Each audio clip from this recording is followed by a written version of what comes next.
All right, greetings everyone. Let's try this one more time with feeling. How's everybody doing? For those of you who might have been attending the last live stream, I'm not completely sure what happened, but I went on ahead and rebooted my computer and it at least appears that there's no issues now. Hopefully that will continue. Excelsior, what's good, man? Always good to see you. Yug, what's up, man? Hello, found the channel through Revit. Oh, nice. Been loving it. Thank you. Hey, welcome to the channel. I'm glad you've been enjoying it. I appreciate Revit for directing you over here. Thanks for checking me out on Twitch. Barras Champion, what's up, dude? How are you, man? Good to see you. Good to see you. So as I was saying before, we're going to do a morning stream. Time's not waiting. Because I don't know how this evening is going to work for me, and I want to make sure we're able to make up for some lost time. I've been on call all week, and of course, that means it's harder for me to stream. So we missed a couple of days. Let's see if we can make up for some of that lost time. What's up, Bands? Happy Saturday to you as well, dude. What's up, Lennon? How are you, man? Ooh, well, who are you? A druid? Oh, you're gonna wild shape, huh? Finish them quick. Here's the message I've been waiting for you for a long time. Not dead yet. Whoa, that was interesting. Oh wow, oh wow, oh wow, they straight up killed me. That's not cool. I don't appreciate that at all, but oh, he's immune to Scorching Ray. Isn't that interesting? You're immune to Scorching Ray, and Amiri is getting absolutely lit up. Damn. All right, well, that was interesting. I really need to go ahead and bite the bullet and just buy some more red scrolls, but they're so expensive, like 18,000 a pop. I'm straight.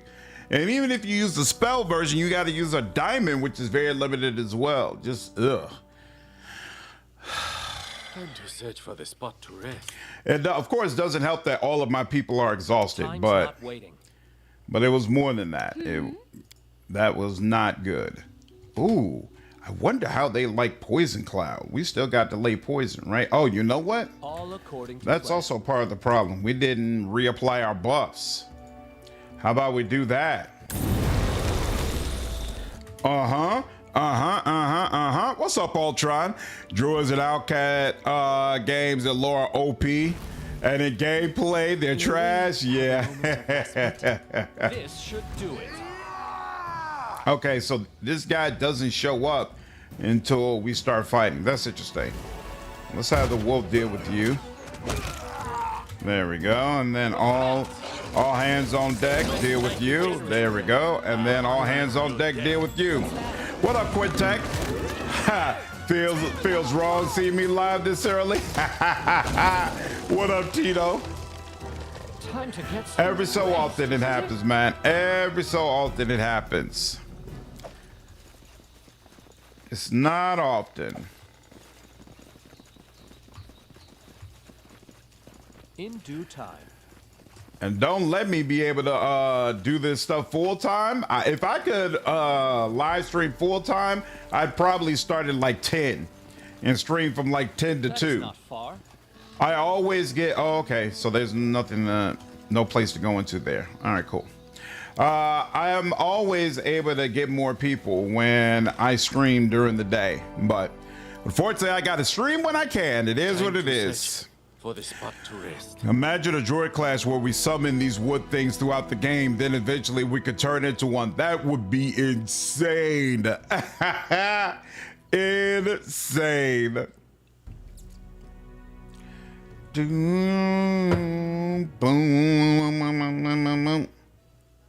Okay, we did Raspberry Gully, and I believe, oh, wait, we gotta pick this up, so let's do that. And then once we've gotten this, I think we are in the clear. Claim. All right, let's go ahead and do a quick check over. Yep, we picked up that. That's outside of our realm. And this bottom area is Patak, so we can't get there either. So we are now finished with everything in Glenabon. And we could go ahead and go back to our kingdom. And then see about potentially doing another rank up. Beautiful. Circle of the Nature God worked for me. What up, Randall? How are you, man? Always a pleasure to see you stream when I'm actually awake. I know, right? It doesn't happen very often, but every so often I try to give y'all a little treat. Now, keep in mind, once again, I know I mentioned this on the last stream, but I don't think I mentioned it here yet. I am still on call. I might get a call that causes me to have to go ahead and jump off, but hopefully that doesn't happen and we're all good. Right. Jovi, what's up, man? How are you? It's USC tonight? Ooh, what's the match? At least druids in BG3 is flipping amazing. I've never played as a druid in BG3. I did, of course, have Jaheira in my party, and her wild shape abilities seem really fun, but I've never played with a druid myself. I keep hearing great things about spore druids if you want to play as a summoner, especially if you're playing as an evil summoner, or what was it, the star druid that I heard was good? There was another one that was supposedly really good as well. Jovi, yo! Appreciate you continuing as a member, man. 26 months of support is amazing, dude. I really, really appreciate it. Glad you've been enjoying the content, man. Boom, boom. Uh-oh. We arrested a spy, a mercenary from Daggermark. He identified his client for us, but it turns out she wishes to go over to us and save herself from her old master. I don't trust her. She betrayed one master. She is bound to do it again. We could take her hostage. We could even use magic to probe her mind, but both methods are unreliable, and besides, magic is bad for the brain. I suppose we should set a trap. Let us feed her a lie and see where she takes the bait. Do you understand what I suggest? Send her in the wrong direction and follow her. Ekun nods. She's lying to us. We'll have to lie to her, but our lies will be more convincing. Sounds good. I'm with it. Lopez versus Volk 2, the rematch of the century. Oh, so you're really excited about this. That's awesome, Randall. Sign of my gratitude. Keep at it. Spore druids are Last of Us necromancers. Nice. Nice. Here. Let's look at, oh, okay, so we've been getting a lot recently. Awesome. We're at the start of BG3 lifespan. It was seen as weak. Then people noticed the spells were good. Nice. So let's see. Gnome Hooked Hammer. That makes me miss Regil. Flaming Longbow. Yeah, that doesn't do anything for us. What kind of weapon is this? This is a sickle. A +3 sickle, but we don't have anybody who uses a sickle, so not impressed with that. S-Stock. That's cool. Star Knife. That's cool. Again, we can't use that. Trident +4. Nice. A comma. What is this? A Trident +3. What kind of club is it? Great Club +2. Grim Finale Club. Grim Club +2. Whenever this +2 necrotic club lands a successful critical hit, it casts Vampiric Touch spell on its target. Whenever the wielder unequips this weapon, it casts Finger of Death on them. Well, damn. That's certainly something. Bone Mail. This +4 scale mail grants wear immunity to cold and damage resistance bludgeoning. Huh. Whoa. Oh no. That's part of the reason why she was getting hit up. Oh, that's not good. Where is, I respect her and forgot that that removes all the equipment. Where's your bastard sword, darling? Oh, here we go. Bastard sword +1. And wait, she had one other thing. She had the thing that could allow her to destroy constructs. And I appear to have lost that. Oh, that sucks. Interesting. Oh, that sucks. I completely forgot about that. Spore Druid is cool. You agree, Baras? Interesting. What's up, Harold? Yeah, I'm gonna be on for a couple hours, dude. I figured I'd hang out with y'all. I actually meant to be a class you had to unlock first with those spore guys, then it was scrapped. Oh, that's interesting. And so then they just made it available from the beginning.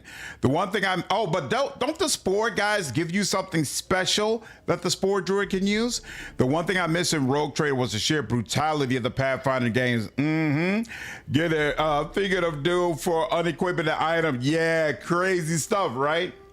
Crazy stuff. Absorbs energy. That's interesting. Not crazy, but it is interesting. And this gives him more AC. Divine favor. Medium armor. Any rest of you? Do you use light armor or medium armor? I think you're supposed to use light armor. I think you all could use whatever size armor you want to. So, but you have a +5. So yeah, I don't think this is really all that great for any of them, to be honest with you. So yeah, I'll sell that. No monks, right? So we can sell that. What's this? Just regular hide armor, okay. What is this? +2 to flex, yep, I'm pretty sure I gave that to you, right? And then you would have gotten physical might, I believe. Yep. What is this? +4 strength. Ooh, ring of security isn't a bad option either. What is this? +6 enhancement bonus to dexterity and some damage resistance. Interesting. +4 dexterity and constitution. He needs strength more than constitution. He can let that go. What's up, Volcanimir? I just finished Kingmaker, now I'm starting Rav. I play as a beast rider, it's absolutely hilarious. That's awesome, man. I'm glad you're having a good time with it, dude. What up, Billy? Well, so my wife is with an organizer. She hired these organizers to come and get the house exactly the way she wants it. So she's busy doing her thing. And then next week, my daughter and I, it's daddy-daughter dance at her school. So she's very, very excited about that. So she's out getting her hair done right now in anticipation of us doing that next week. So she's not here. So I pretty much have time to myself. And so usually I don't like to stream when I'm on call because I hate the idea of getting a call and being interrupted, but I decided, you know what, I'm going to go ahead and chance it and we'll just see what happens. And so I'm on today. Hope you all enjoy the stream. That, and yep, we'll give you that. And then those two. So yeah, here, this one, +2 deflection bonus to AC. Deflection bonus. Oh yeah, this definitely better then. Yeah, let's do that. And then +4 dexterity and constitution. Who wants that? Probably you, right? Strength, dexterity, and constitution. Oh, you don't have a belt, but yeah, your belt wouldn't count for you anyway. And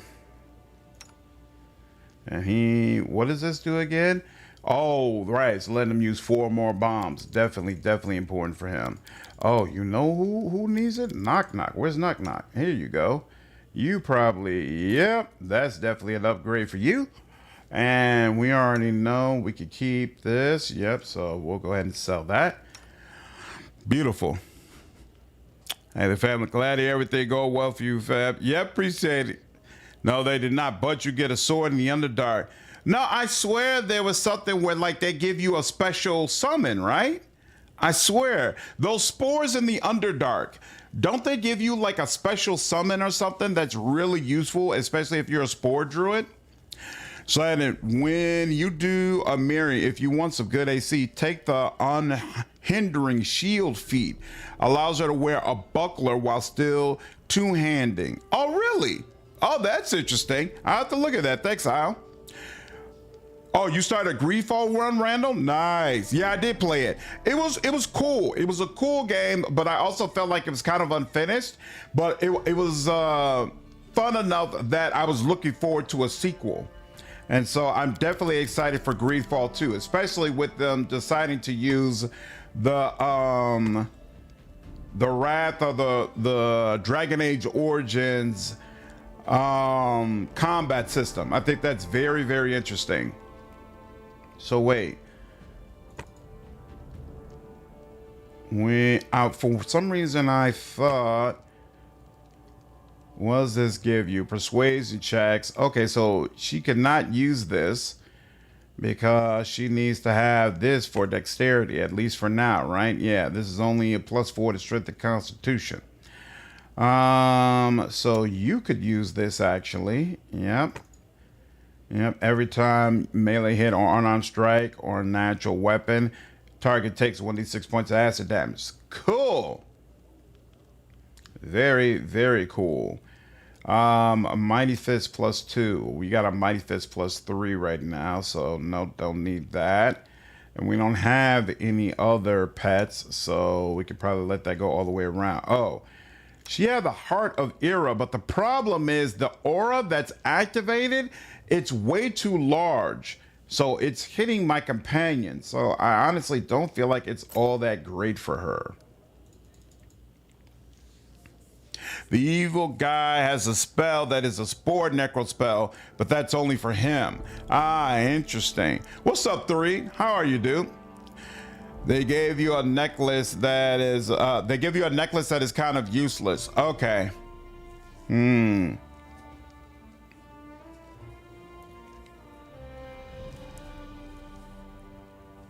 You're probably thinking of animated spores, but that's only for him. Okay, interesting. Interesting. I'll give you this. No. Sure, I'll give you that too. Oh, that's right, I gave you Cloak of the Bear, right? Yep, there you go. And hey, actually, let's put this in your #1 slot. I'm tired of not seeing you carrying a weapon. There we go, darling. And that is it for you. Okay.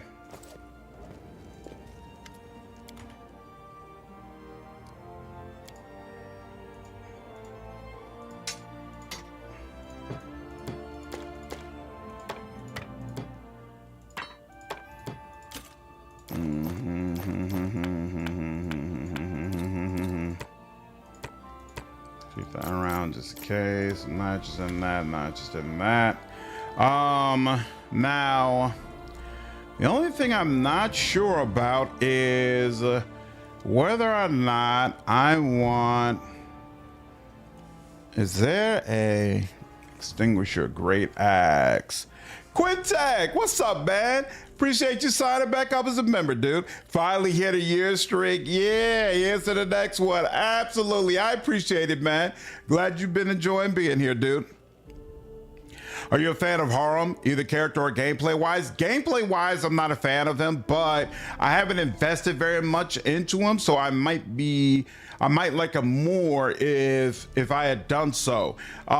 Personality wise, I think he's amazing. I think he's hilarious. I think he's very unique, and he has a very interesting perspective that you don't usually see in companions. So all the way around, I'm a fan of having him in my games. Let's see. Yeah, I do want to start going with clubs. I'm gonna wait until I get like a really, really great club. And then I think I'm gonna switch. I swear we picked up a +3 club somewhere.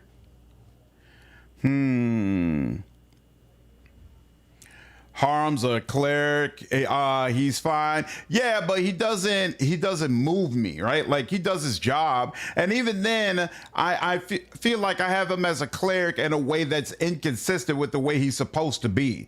You know, like, he's channeling positive energy. He's supposed to be channeling negative energy. That goes along with his personality much better. So it's like, it doesn't feel like I'm using him the way I really should use him, but it also feels like using him in that way would be annoying as all hell. Again, could be that I'm just haven't leaned into enough, and if I really leaned into it and used him, I would feel totally different about it, but that's where I sit for right now. What up, Pepsi? How are you? Do you have a favorite companion from Deadfire? I mean, Adair is the best companion from Pillars of Eternity overall. So I would say, so I would probably pick him. If you say outside of him, I'm really a big fan of the voice acting for the cleric that you get. Her southern drawl is so sexy to me. I think it's really, really nice.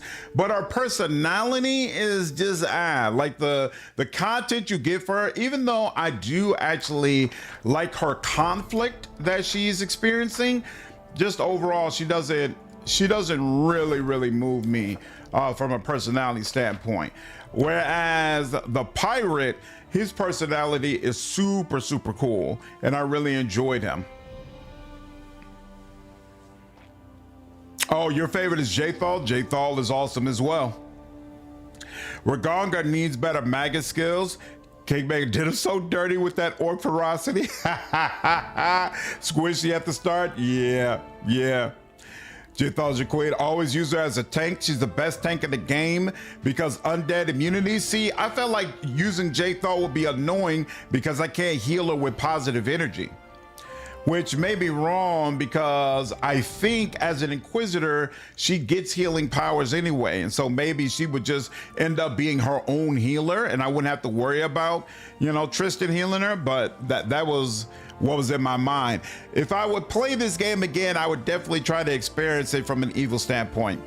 Knock Knock is your favorite Ultron? Knock Knock is the most unique companion purely because he's a goblin. I've only seen a little bit of his content, so it's hard for me to compare Knock Knock to the others. You might be right though. No, you didn't like Jathal because undead. Only from a mechanic standpoint. I love her personality, and I remember feeling like her path, her journey was very strong. So it's only from the standpoint of I don't like having to, good Lord, I really need to upgrade these people somehow because these problems are getting out of control. Yeah, then I have harm. You have harm, healer, and emergencies. Oh, that's interesting. Pair harm and Jathal together. Shody, yeah, Shody. Maya is my favorite romance in Deadfire. I think her storyline is super cool as well. What's going on, Vicarux? How are you? All right, so let's see. We got a ton of people doing stuff. Rank ups. The minister is definitely who we want doing the next rank up. So everybody else can do what they want except the minister. And of course, the minister, which you +1 to espionage every time the minister fails to resolve the situation. That doesn't seem like something I want to count on.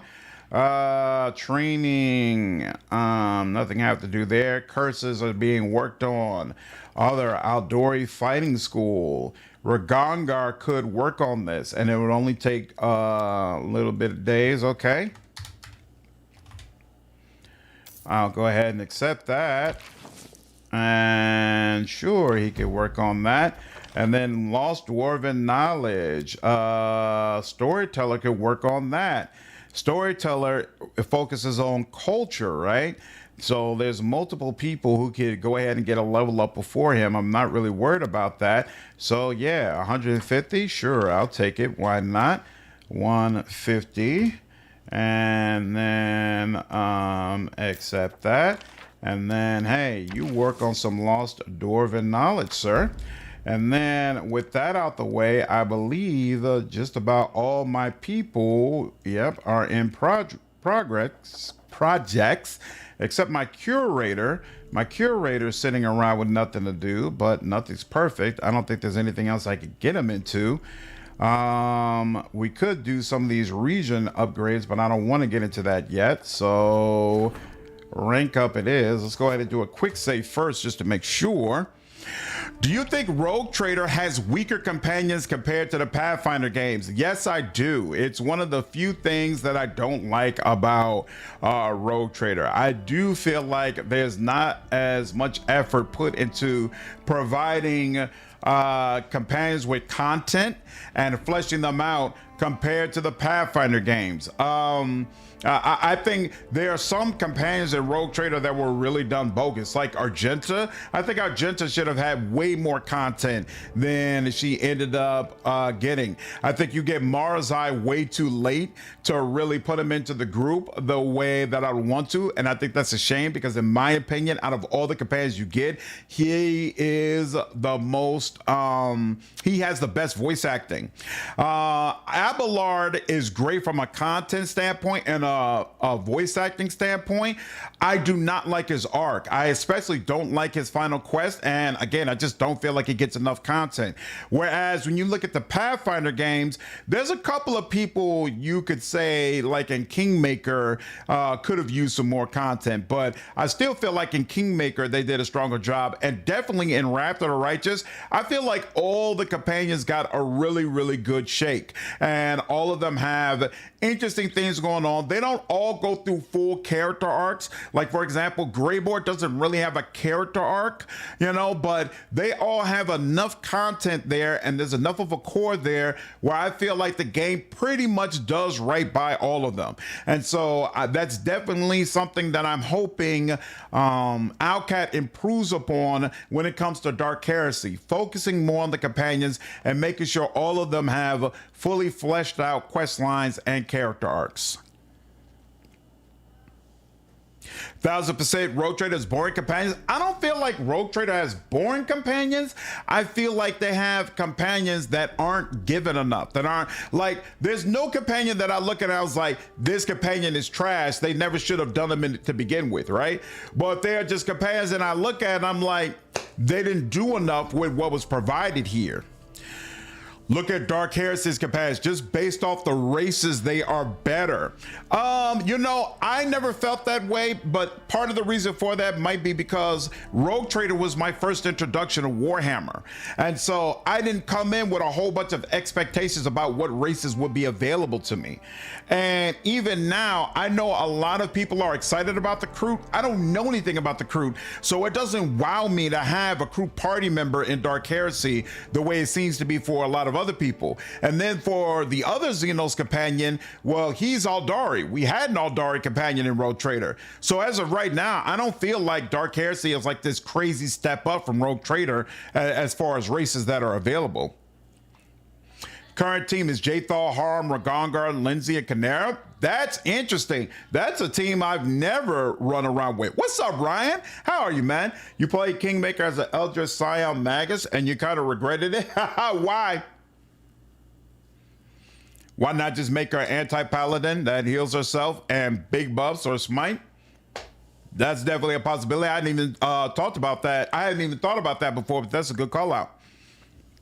What's up, Striker? Ever since I've been getting back into Critical Role, I've been obsessed with D&D adjacent games and shows. Currently working on a dark blue tiefling swashbuckler. Oh, nice. That's awesome, dude. Also love your passion for CRPGs. Hey, thanks, man. It's great connecting with other people who feel the same way. Rogue Trader doesn't stop to smell the roses. That's absolutely a fact, Quintech. Absolutely a fact. What's up, Asmodeus? Always good to catch your content. Keep on going, bro. Hey, I plan on it. Thank you so much. Appreciate you stopping through.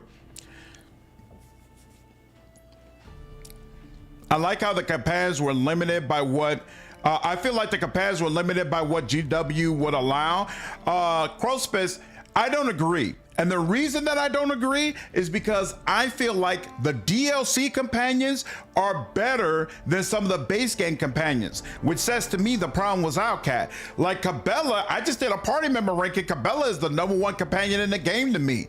And Solomon, even though I don't think Solomon cracked my top 5, but he was definitely ranked higher than, again, many of the base game companions. So I don't think this is a GW issue. I feel like this is an area where Owlcat put their focus on other aspects of the game, and Rogue Trader is a great game, so it's hard to disagree with them or push back on that, but I definitely feel like companions should be stronger, and I'm hoping they're stronger in Dark Heresy. We'll see. When you find out about Knock Knock's origins, how he takes his name, I'm pretty sure Knock Knock told us that people used to bop him upside the head and make fun of him, and that's where his name came from. Ogrins are often not a ton of games, so that's huge. Oh, okay, interesting, that's cool. I always like it when it seems like Owlcat does something new and tries to throw people a curveball. What's going on, Africa? How are you?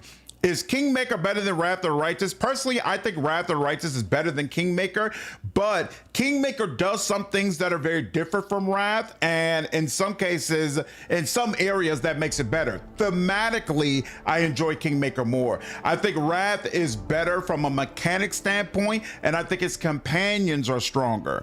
But as far as making you feel like you're the lord of an area surrounded by people who are all plotting on your destruction, Kingmaker does a better job of that than Wrath does. And the hub you get in Kingmaker is, in my opinion, vastly more interesting than the one that you get in Wrath. Even though Wrath places a lot of emphasis and effort into your hub, it doesn't stack up at all. Dark Heresy data mine compares are kind of crazy. Yeah, I saw that. I did a video about that, Yug, and yeah, I'm hoping that it works out the way the data mine suggests, because I think that'd be really, really cool. Ooh, you try to make Nightcrawler? Nice. Nice, nice. What do you mean the death effects of Kingmaker are better? It's going to be crazy if Dark Heresy has more varied Xenos than Rogue Trader. Like, that should have been reversed. We'll see. I really like the way working with Xenos feels very dangerous in Dark Heresy, whereas in Rogue Trader, it didn't feel that dangerous at all. I think, from what I understand, that feels much more true to the way Warhammer should work. Kingmaker's diversity of environments and enemies and stories kept it fresh for the runtime better. Yeah, the story always felt like it was evolving. When I finished Kingmaker, I felt sad because I was connected to my companions. I'm playing a different game now, but I still miss them all. That's why Kingmaker was such a great experience. That's when you know you've played a truly great game. Did I? That's an opportunity. Disrupted harmony, projects, okay. Oh no! No rank ups available. That's not cool. Oh, wait. There's not even anybody who's waiting for me in the throne room? Uh-oh. That's not cool. Rogue traders have permission to work with Xenos. That's why I never felt any fear. Get tired of demons, bored demons, right? Exactly. That was Wrath of the Righteous through and through. Whereas with Kingmaker, you never knew what you were going to run into. And for me, that's it. Taking the name was meant for more, but he took it and made a name he could be proud of. Yep, I agree, Ultron. Wonder if the Expanse companions are going to be on the level of Rogue Trader or Mass Effect. I expect that Owlcat is going to put a lot more effort into the companions for the Expanse than they did in Rogue Trader. Remember, Owlcat said there will be no management system for the Expanse. So they're putting all energy and effort into gameplay, story, and the companions. So absolutely, I would say the companions are going to be a much more central part of the experience. Turn people into a physically fountain of acid with acid deaths. You turn people frozen when you freeze them, and it visually shows. That is nice. That is nice. I feel that Kingmaker feels like Princess Bride, while Wrath of the Righteous is the Lord of the Rings in terms of story and scope. Yep. It's a totally different viewpoint. You have Jathal as a Nurgle anti-paladin, Dread Vanguard buffer, Fear Immune Stripper, Dread Smashing Melee. Nice. That actually does sound like a ton of fun. Okay. If I do a evil run of Kingmaker, I'm gonna have to consider that. If I remember correctly, using one of these will fast forward time, and testing can do that, so we're still good. We're not in a bad spot. Projects on rank up. Oh, wait, okay. So we do have rank ups. All right, I was about to say, how does that happen? Now, so we've got the Warden, the Grand Diplomat, and the Counselor. Of those, Warden is stability. Grand Diplomat is what? Relations, right? Yep. And then Loyalty is the counselor. Definitely not the counselor. The counselor has had enough. So cool. That's available. So one of those two. Now we'd had no problems we got to deal with. Economy, loyal spies. We are not going to level up the minister for right now, so he could do that. And then enhanced trade, 650. That's interesting. Economy is not going to be available for a while anyway. Oh, but it would have to be Lindsay doing that because he's not available right now. And Lindsay is one of the people that I kind of want to be available, but you know what? It's not a big deal. Increases each settlement's income by +1 with trading with Sartova. What does that mean? Our alliance with House Sartova allows us to conduct trade with New Stetven on favorable terms. Increases each settlement's income by +1 when trading with Sartova. I don't know what that means. And it costs 650 BP. How much would it cost to even give myself that much? If I gave myself 650, that would be 52,000. That's a lot to ask for right now. I'm gonna chill on that and wait. When the kingdom is strong and prosperous, we could discuss strategic partners with Brevoy. In fact, increases economy and relations by 7 and provides 1 BP per week for each relation rank above 6. What do you mean each relation rank? Isn't there's only 1 relation rank? Huh. What's up, Master Bill? How are you, dude? I can't complain, man. I just hope OC makes sure to make the player feel very weak and prone to being played in Dark Heresy. You're a cog in the machine, and I hope it feels like that. I'm here for that feeling like a peon energy. Ha ha ha! Nice. Ha ha ha ha! Oh, Randall, don't remind me of that. Don't remind me. In Wrath, enemies just kind of flop over. I don't remember that 3, but you might be right. I'll have to pay attention to that next time I play. What up, Toxic? I think I may have found an interesting bug in Wrath. Which one? I'm sure there's still something left. This will cost 30. This will take 30 days, but I like that it increases economy and relations by 7. I feel like I'm going to be able to make back this money very, very quickly. So I'm going to go ahead and spend this. And then take that and then start. There we go. And then I know I don't want to do those. What's Arcane Lobby? Cost of buildings is going to be reduced. Can't do that right now. Okay, you know what? Next time she's available, I'll go ahead and do Arcane Lobby. That's definitely something I would like to do. All right, we're still serene. Where does the Kingdom Come Deliverance franchise rank in your favorite games list? I don't know. Kingdom Come Deliverance 1 is pretty high, probably. It would definitely crack that top 50. That top 50 list that I made, there are definitely some games that would get pushed down. Like Kingdom Come Deliverance 1 would probably get up there. I need to play Kingdom Come Deliverance 2 again. Because I got burnt down on it. I was not impressed with the sense of thematic progression in comparison to the first game. And so I need to re-experience that to see if now with a complete experience, if I feel better about it. And so, because from a graphics and mechanics standpoint, I absolutely feel like it's superior. And honestly, I feel like the writing for what it is superior actually in the first game.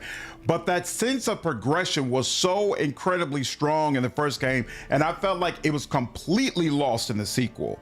And, you know, maybe if I come back with fresh eyes, I'll feel differently about it. We'll see. Yeah, Randall kept telling me that KCD2 gets better.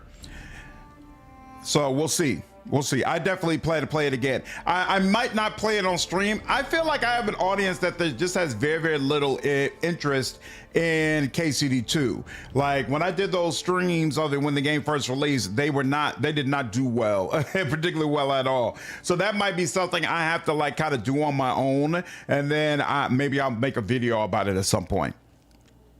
Love the Witcher games, Africa. I definitely plan to play through the entire series again. I'm pretty sure I have a completed save of Witcher 3 somewhere on my computer. So when the new DLC comes out this year, I'll probably circle back to it. But I plan to play through the whole series on the channel. And I want to play through Witcher 1 twice. I want to do the original Witcher 1. And then when the remake comes out, I want to play the remake and compare it to the original one.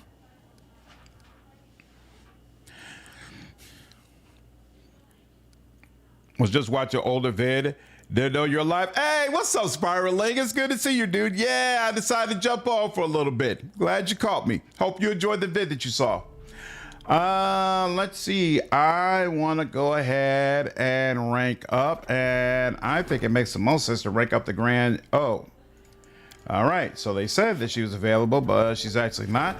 We'll rank up the Warden instead. That's fine. And did we save? I don't remember. Let's go ahead and save just to be sure. Yeah, Remy, there's a Witcher 1 remake in the works right now. So CDPR is actually working on like 3 or 4 games right now. So they got Cyberpunk 2, they got Witcher 4, and they've got a remake for Witcher 1.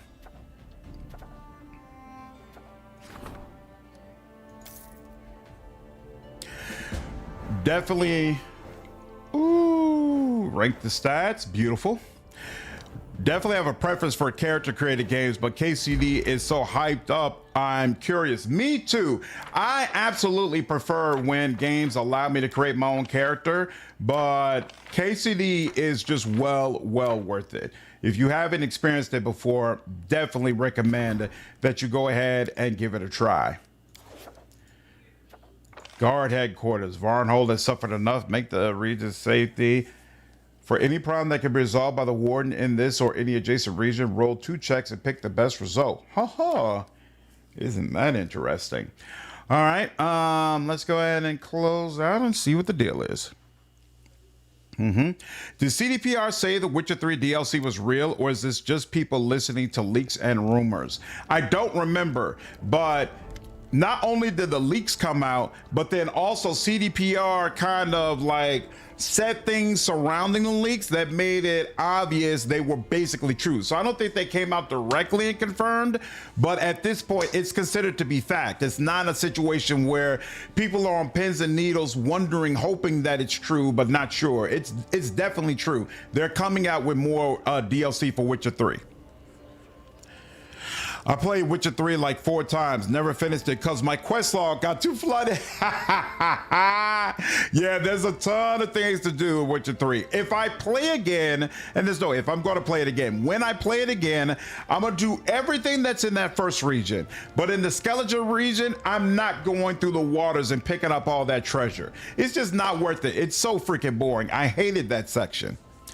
Say this, if you're going into KCD2 expecting Henry to be respected, it only till after the whole first region till he finally gets respect. And that's what happened, Ultron. I spent 60 hours clearing KCD2's entire first region and some of their second region, and I was like, yo, it feels like a retread of exactly the way Henry was treated in the first game. And I'm like, there's no, where's the progression? You know, where's the sense that, okay, we're moving further along? And that made me say, you know what, I'm straight.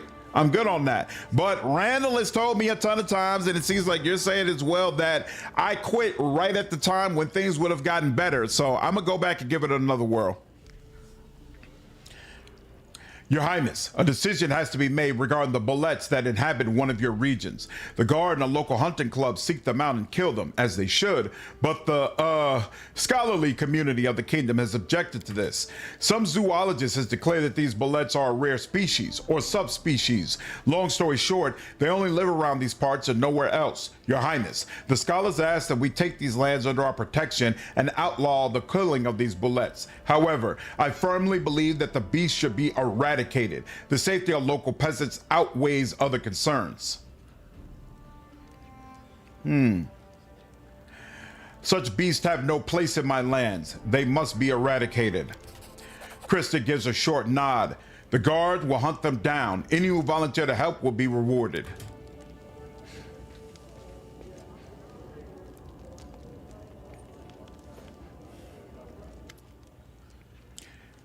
Erlene, she gives me something. Another rod. All right, give me something else.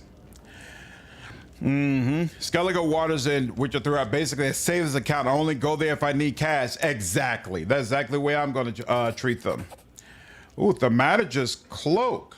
Huh. All right, bring me more things. Surprised that as an Obsidian fan, you rarely speak on or cover Bethesda games, but I also know your preference for CRPGs. My preference is CRPGs, and I feel like Obsidian's best games were in the past, right? And the thing is also, I never got into Elder Scrolls, right? The Elder Scrolls game that was biggest for me is probably Skyrim, right? I played, but the thing is, I played Skyrim 2 or 3 times, right? And I got level 80 characters both times. So I literally tried to do everything I could do in Skyrim for both times that I played it. So even now, years later, I'm kind of burnt out on it. And I feel like Skyrim is a game that I rarely say this, but I think there's an oversaturation of people who cover Skyrim. Like there's just a massive amount of people that have delved into everything Skyrim related and are still doing it to this day. So I've never been interested in getting into it. I kind of wanted to get into Oblivion, but it was one of those things where I was like, doing more content for this game would be good for my channel, but I'm kind of bored playing this. And so like it didn't grab me. I think Oblivion might be another one where I played it so much before that it doesn't move me the same way anymore. And also I'm just kind of past it. My taste and what I like in the game has shifted dramatically from the time when I played Oblivion. Now the games I would really love and I could really sink my teeth into are the Fallout games, right? But one, the Fallout games are kind of buggy, and two, the Fallout games are not, in my opinion, better than the games that I still have on my docket that I need to play. I don't consider Fallout better than Kingmaker. I don't, and from what you all have said, I don't consider Fallout better than Planescape Torment. And of course, I'm going to prioritize new games coming out like Solasta 2 and like Greedfall 2, stuff like that. And so all of that together, it kind of pushes down where Bethesda stuff ranks for me. So it's like I respect some of the things that they did in the past. I can't stand 76, and I wasn't a big fan of Fallout 4, but Skyrim, Fallout 3, like those are 2 of my favorite games of all time. But where I'm at as a gamer right now, they're just not pulling me. It's just not the same. Not the same. Oblivion pissed you all so much. The stupid psychic guards. Skyrim is dull to you, Barras? You put in hundreds of hours in Skyrim Toxic? Yeah, I did the same thing. And it's like, I'm totally burnt out. I'm totally burnt out. Why'd you find it dull, Barras? Was it like the way the world looks or the mechanics of it? Bethesda hasn't been worth getting into for years. I'm hopeful that the next Elder Scrolls turns out to be good. Because Bethesda, you know, there are some developers who make games in a style that nobody else can really copy. Like when it comes to the Dark Souls games, there's a ton of developers trying to copy that Dark Souls formula. But when you look at Bethesda and that Elder Scrolls formula, there's really not a lot of games that try to take the Elder Scrolls formula and replicate it, improve upon it, and give people something current that's really nice. And so if Bethesda fumbles or crumbles, I don't feel like there's really another developer stepping in to pick up the slack. And so my hope is that they're taking this time to get stuff with their engine straight, to take another look at how they're making games and give us a superior product when Elder Scrolls 6 finally comes out. We'll see. I'm definitely going to cover it because, again, I love Skyrim so much. So it's like I got to play the next entry in the series. But I'd be lying if I said I had high hopes. And I think it's especially egregious that we're not getting Fallout New Vegas 2. Like, what was the decision making that went into that? Like, I understand Obsidian doesn't want to do it, really, but I also feel like they would want to do it if Microsoft was like, look, we're really going to support you. Like Josh Sawyer has said, he wants a Baldur's Gate 3 level type of budget to do Pillars of Eternity 3. And so I feel like the budget and the money Obsidian is allowed to use in order to create their games has some degree of influence over what games they do and don't want to do. And I don't understand why Microsoft wouldn't say Fallout New Vegas 2 needs to happen.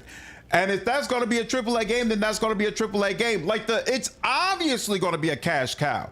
It's obviously going to be a cash cow, especially if you just go ahead and align it with season 3 of this Fallout TV show, which may or may not be viable, but just all the way around, it's odd to me. It's odd to me that we're not getting it, or at least like a remake, a complete upgrade of the original Fallout New Vegas. I don't understand what's going on over there. That's true, Johnny. Tainted Grail did do it, but Tainted Grail has such a and I give them a lot of credit for that because I feel like they did it in a very cool way. But Tainted Grail is such a much darker world and darker experience, and the way the combat is set up is so different from the way Bethesda does it. Even though they've definitely taken that Elder Scrolls formula, I wouldn't go so far as to say Tainted Grail scratches the Elder Scroll itch, right? Like it gives you a lot of what that type of game does, but it also feels like really its own thing that's taken from this, right? And so if what you wanted was another Elder Scrolls game, I don't think Tainted Grail really washes that away. You're still sitting around fiending for another Elder Scrolls game, but there's something else that's really something different, but gives you a little smidge, a little taste of what you're wanting from this other game as well. I'm really looking forward to what Awakened Realms is going to be able to do with Tainted Grail 2. Because now I'm pretty sure they confirmed it sold 1 million copies. It's been very successful for them. They've got a real foundation under them, and so they should have the support to do some really interesting things in the second one, and I'm excited for that. Of course, I'm also excited for the DLC they're planning to announce later this year. Apparently they're going to flesh out or at least improve Act 3 significantly. I really hope at some point we get some DLC that's specifically related to Camelot. Todd Howard's recent words on AI was a bit odd. It is, and it's so odd and convoluted that I've ignored it. Like, I don't know what Todd is trying to accomplish. He's clearly trying to get people more comfortable with AI, but honestly, it's not really clear that he's doing that because he wants Bethesda to start using AI for Elder Scrolls. And the reason why I say that's not clear is what's going on, Sir Rex? Appreciate you following me over on Twitch. One of the reasons that people did not like Starfield is because of the worlds that were randomly generated. Like, Bethesda already went down this road. That's about as close to using AI for your stuff and he's going to be able to get. And the backlash against that was pretty large. It was pretty intense. It was pretty obvious. People did not appreciate being given 200 freaking worlds that were just randomly generated nonsense where you can walk eons and nothing happens. And so if Bethesda announces, hey, this follow-up game we're going to do is going to heavily use AI, and what are they going to use AI for? They're going to use AI to randomly generate some of their dungeons and all that kind of stuff. I just don't see fans being happy with that. I do not see people receiving that information and being like, oh, well, makes me so much more excited. And Todd Howard has to know that. Todd Howard is an extremely intelligent and bright individual. So it's the whole thing is weird to me, and I'm not going to talk about it until it's more clear what is it exactly that Bethesda is hoping to get out of all this. We'll see. Microsoft is all in on AI, but they're also announcing repeatedly that is killing their business. So it's going to be very interesting to see how long that lasts. Tainted Grail is a fusion of Bethesda and Souls games. I agree. Arsha, what's up, dude? Appreciate you checking in from Brooklyn, man. Hey, I'm glad you've been enjoying the content, man. Thank you so much. The combat is Souls-like? So Remy, to be honest with you, there's some Souls-like vibes to it, but it's got difficulty sliders, right? So like, I never play Souls games. I never played Elder Scrolls. I'm not Elder Scrolls. Elden Light, Elden Ring. There we go. I never played Elden Ring, and I never played Dark Souls. I was never interested in those games. I still had a great time with Tainted Grail. Right now, part of the reason for that is because their storytelling mechanic is much more direct, as opposed to the Dark Souls games, where what really turns me out about the Dark Souls games is not really even the challenge of the combat. It's the manner in which they tell their stories, where it's all really about you pick up these notes and you see these plaques and you've got to put this information together, and through all of that you can kind of put together what's happening. I don't like that. No, I want a story that's right there front and center, and then I want you to add books and notes and tidbits and things that I can find that add on to the story that is the central focus of the whole experience. In Dark Souls games, from what I can tell, the central focus is really the world you're exploring and these difficult encounters that you're having. That doesn't appeal to me.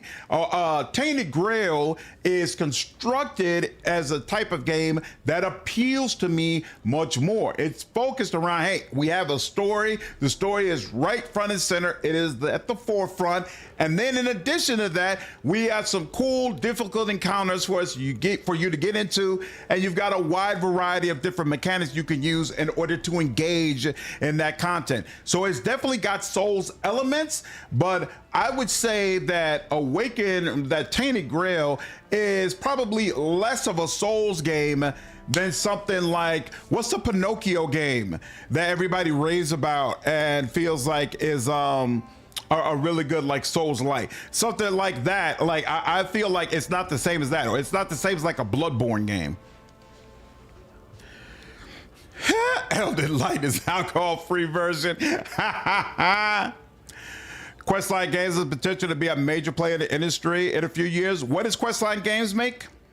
Starfield was empty words, and when you did something on a planet, it was one of those 8 random buildings, caves. Exactly. People don't like that shit. Absolutely not. I never played Sekiro, but people keep telling me it was amazing. Lies of P. Thank you, Tito. Lies of P. A lot of people rave about Lies of P. Lies of P looks much more like a standard Souls-like game.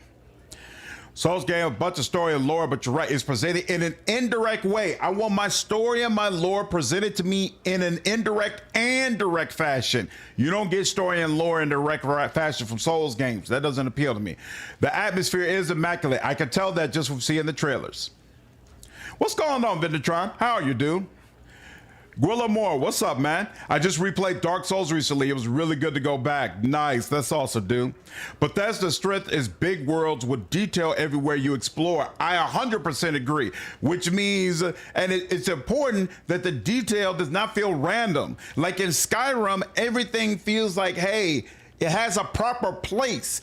You were very, very strategic with everything that you've done. Not, I landed on this planet, a bunch of things get thrown together. Sometimes it's way, way off in the distance and I have to run around for 10 minutes before I get there. That doesn't feel good as a player. That doesn't feel good. Another reason you like Sekiro better? Oh, Sekiro does a better job with like more direct storytelling. Low-key have more faith in the new Mass Effect than the new Elder Scrolls. Both the low bars though. It's hard to disagree, man. It's hard to disagree. Sunbeam, what is that? All right, sorry y'all, I got distracted. So let's see, I got some new stuff. What is this? Heart Piercer is a sai. Sunbeam is a spear. The manager's cloak. This cloak grants us wear a +5 competence bonus to knowledge world and knowledge arcana skill checks, and a +2 enhancement bonus to charisma. That is nothing to write home about, so we're gonna let that go. Go ahead and sell that. A lot of games disregard story for gameplay, which is kind of sad a lot of times. So difficulty issues. It's also a matter of where the difficulty is. I tend to prefer difficult games where the difficulty is build mechanics. What's up, 2R? I have zero confidence in anything EA has. Hard to blame you. Hard to blame you. Crimson Desert finally released details on the story of world activities. Also, what's up, Toxic? Yeah, early stream, dude. I actually watched the Crimson Desert video where it talked about you're going to be part of a faction who's establishing peace in the world, and I guess your whole squad gets wiped out in the beginning, and so now you've got to figure out how to pull together the ones that are still alive while stabilizing the area. And I guess you don't just play as one person. It seems like you kind of play like have 2 or 3 different characters you can play as, and different content will require different people. I will probably end up checking it out. I'm not really sold on it yet, mainly because I'm not sure how much of this game is really going to focus on narrative and story and dialogue and the things that I care about the most. But I definitely feel like what they're doing. What's up, Rob? How are you, man? Yeah, early stream, dude. Good to see you. I definitely think what they're doing is unique and interesting, and that makes me want to check it out. Problem is that they're releasing in early February, right? I think the release date is February 5th. I definitely want to get through with this Kingmaker playthrough. I'm not sure if we're going to be done by the 5th, probably not. And then on top of that, there's the Avowed early release date, and then there's Norse, which I believe is supposed to be releasing early in February as well. So it's like I got other stuff going on during that same period, but I'm gonna try to fit Crimson Desert in there somewhere. We'll see. Does EA finally kill BioWare if the new Mass Effect fails? 110%. I don't think, honestly, I don't think they're going to keep BioWare regardless of whether of how Mass Effect does. But I think it'll make the difference between whether or not they just straight up close the studio and sell off the assets, or if they like sell BioWare to someone else. But I don't see BioWare really making it. Reduce the chance of random encounters and claim reasons by 40%. Oh, I'll definitely take that. Thank you very much. What? Yeah, 650. Right, this is the one. Training, curses.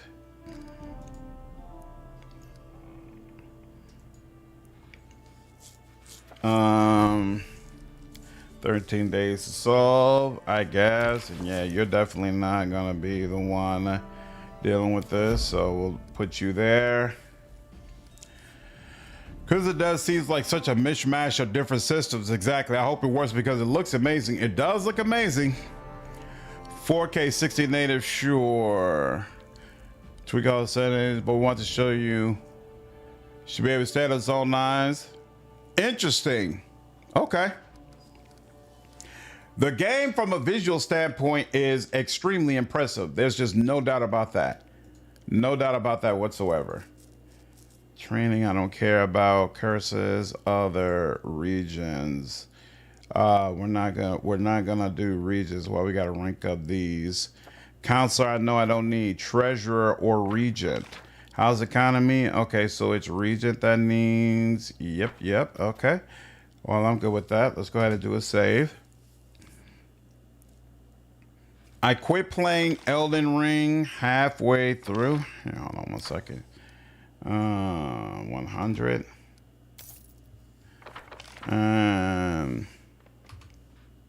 Quit playing Elden Ring about halfway through. The little bits of story were cool, but not enough of them. Eventually got bored of just fighting only. And that's the way I feel like I would be if I tried to play it.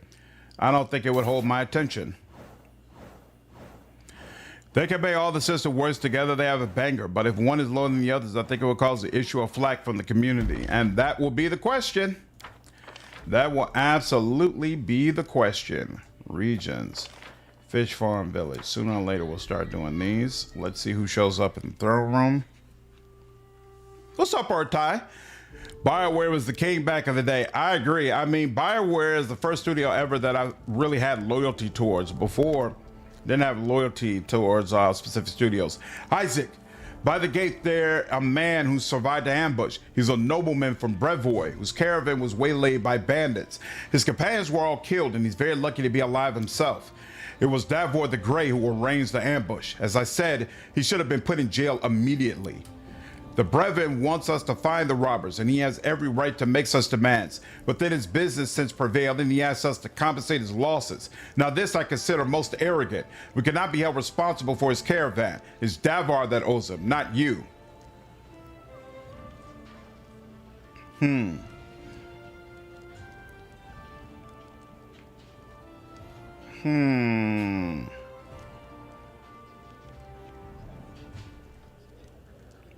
Lawful good. Send guards to search for Davor. Take care of the merchant and reimburse him for the stolen goods. I like that option more. I can't say why. You're far too generous. On the other hand, a good reputation never did anyone any harm. There we go. I just modded Skyrim to have better companions. So many excellent companion mods, really. Oh, really? I never use mods in it, honestly. Your Grace, there's one small matter. A series of small matters, actually, that's growing into a larger problem. Your goblin ally seems to have invited more of his tribe to the capital, and they are acting as if it is their home. It seems your goblin friend and his allies have been industrious in their latest blasphemy. They are erecting statues to Lamashtu, the mother of beasts, right outside the capital. It's heresy, and it's spreading fear and panic among the people. Could you please look into the matter? The guards are hesitant to deal with the one close to you personally. What's up, Lonesome? How are you, dude? Is there continuity between Solasta 1 and 2? Can 2 be played as a standalone? 2 can be played as a standalone. It's a completely different place, completely different characters. Will you revisit the Divinity series ahead of the new Divinity? I plan to, Billy. I don't know when the early access for Divinity is going to start. But if it starts late in the year or in 2027, the way I'm expecting it to, then yes, I do plan to revisit the Divinity series. Thank you for your gift. Do you ever plan on doing a Wasteland 3 stream? I sure do, Pepsi. I want to do a Supreme Jerk Wasteland 3 stream, actually. But a lot of stuff to get through. A lot of stuff to get through first, but that's definitely on the list. Skyrim mods, they are incredible. There's even mod packs for people, but I'd rather make my own mod list. They told Microsoft folks over the cast they want. I don't think we'll ever see a Pillars of Eternity 3. I think we're going to see Pillars of Eternity 3 in short order. I have confidence in it. We'll see, though. We'll see. It's by no means guaranteed. Military outrage.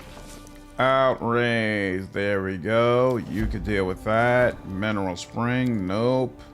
Nothing on that. Okay. This. Everybody's busy. No problem. How about you? Also busy. That's unfortunate. Support the region. Favored by the people. Community receives an additional +1 whenever the region achieves a triumph in any event. I like that.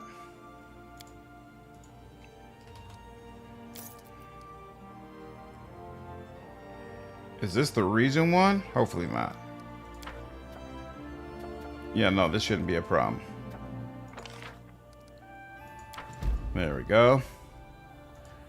And then, yeah, we got some rank ups available. Did we get any curses done? No. 2 more days for the curses. Cool. Other regions, fish farm, whole bunch of upgrades. Economy. I hate the way this is just sitting around. And Jubilos is ready now, too. Allows us to conduct trade with New Statvin on favorable terms. Yeah, we'll have to wait on that. We'll have to wait. I just want Joss Sawyer to make another game. I mean, he's already working on another game. That much we do know. And I'm going to assume it's another larger game, not like a smaller project like Pentiment. Love Obsidian, but I hope they raise their ambitions like 15%. Here's the thing. People have been asking Obsidian for years to raise their ambitions, but their lower ambitions keep the studio alive. There's plenty of other studios we can look at that try to go AAA or at least do very, very expensive things, and they fizzled and died. Obsidian is doing smaller, bite-sized, chunked experiences, doing them relatively successfully, and then that keeps them in good favor with Microsoft, where even if they have a stumble, it's not really a crazy stumble, because at the end of the day, it didn't cost that much to make the game to begin with. So I look at it as like 6 in one hand, half a dozen in the other. I'm hoping that whatever game Josh Sawyer is supposed to be working on, they stretch a little bit, and if it's AA, at least make it high AA instead of like mid-tier AA the way they have done for some previous games. But I give his name is escaping me right now, but the president of Obsidian, I give him a lot of credit that he's kept this studio going by ensuring that they never do anything that's really going to cause them to go under if it goes wrong. That is very, very commendable. Very commendable. What is this inevitable Eidolon following you around? So I'm using a class called Summoner that allows you to have an Eidolon that summons you, that follows you around everywhere.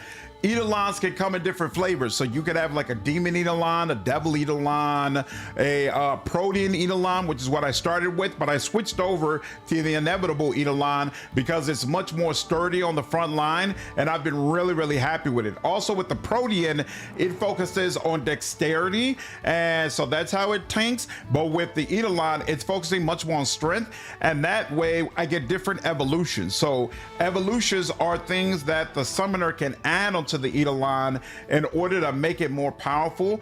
You automatically get more evolutions as you level up if you're a Soulbound summoner instead of just a regular summoner. And so basically it gives you more points to do crazy things. So I've done things on this Eidolon like give him wings, make him automatically larger than everybody else, which I can then get even larger with a large person.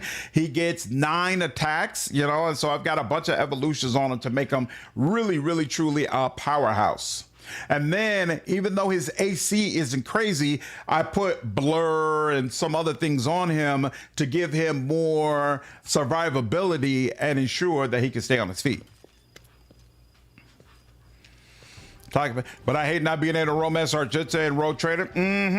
But I understand their lives so extreme that relationships are basically impossible. I mean, there have been plenty of other materials related to Warhammer where Battle Sisters have relationships.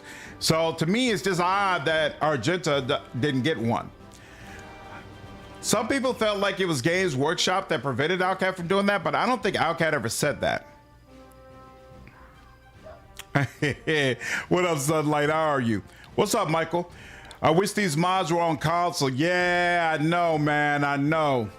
It's rough. Hopefully, Outcat is able to put together some sort of system with Dark Heresy where you could download mods even if you're on console, similar to what Larian did with BG3. It seems like they're kind of trying to figure that out. Argenta doesn't get any comeuppance for her actions in the game. Her arc remains single-minded fanatic till the end. Well, the thing is, Lonesome, you can damage her confidence to the point that she won't be able to complete her final quest. And then she'll basically end up being like this broken woman. So she doesn't have to become a single-minded fanatic who feels good, you know, about who she is.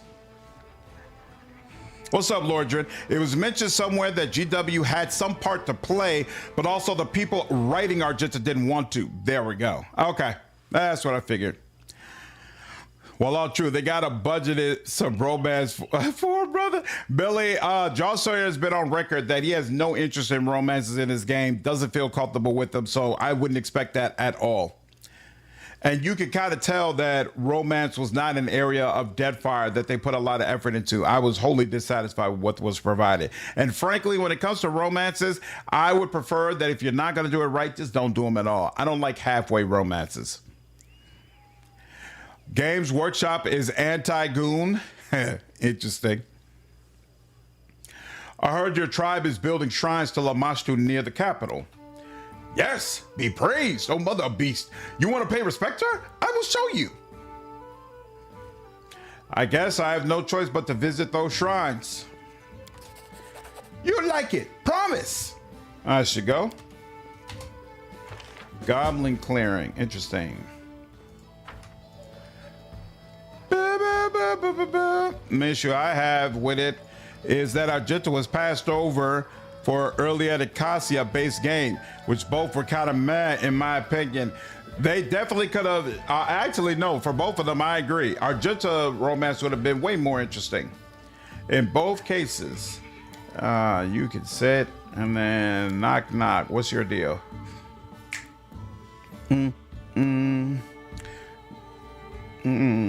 I liked Allah's romance, so I'm happy it was a Deadfire. You know what, Remy? I never did Allah's romance, so you might be right that it's really cool.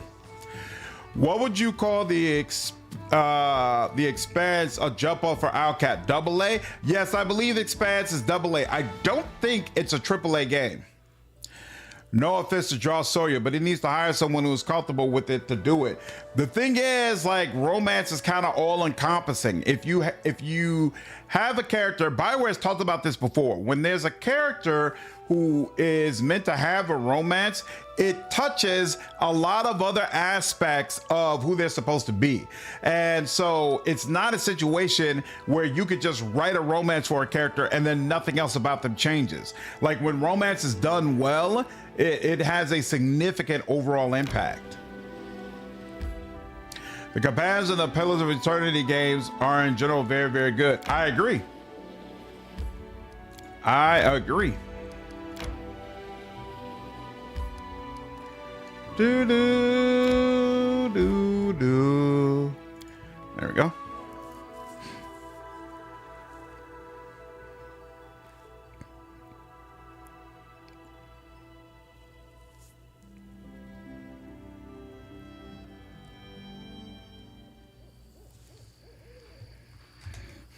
Just in case. I am prepared.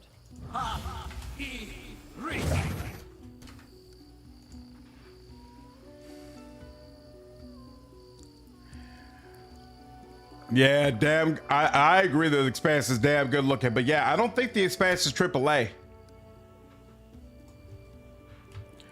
Knock knock statues.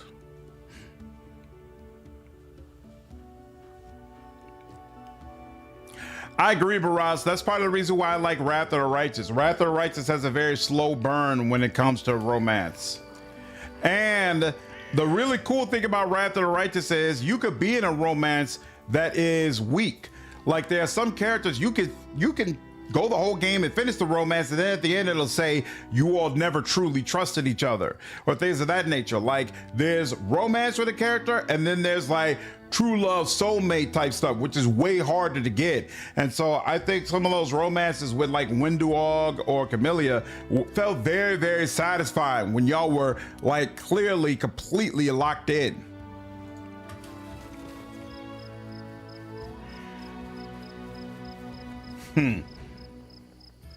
Arusha is perfection. Knock Knock half stumbles in, clanking and rattling from a number of fetishes adorning his body. Teeth, pebbles, so much so he looks like a filthy beard curtain. You have no idea when he was able to dress up like this. He stops before you, his back straight, and does his best to look down upon you, but the effect ends up being something of a mess. Before you can speak, Knock Knock addresses you, drawing out his words like proclamations. You have been summoned, Isaac. The mother of beast speaks. He raised his arms in a flourish. Through me! Jubilos takes out his notebook with a sigh. Go on, my big feared friend. You deserve your own chapter in my upcoming book, Amazing Paradoxes and Incredible Nonsense Within Eastern Avestan. It's a working title. I did not give you leave to construct shrines in my capital. Knock Knock blinks and he sees to deflate, but yes, we built many shrines to worship the mother. One sign of great goblin hero to earn her favor. He swallows and his ears droop. She not welcome here? Knock Knock not welcome here?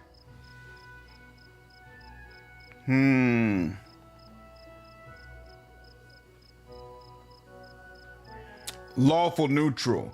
You broke my law and you must make amends. Bring down the shrines. And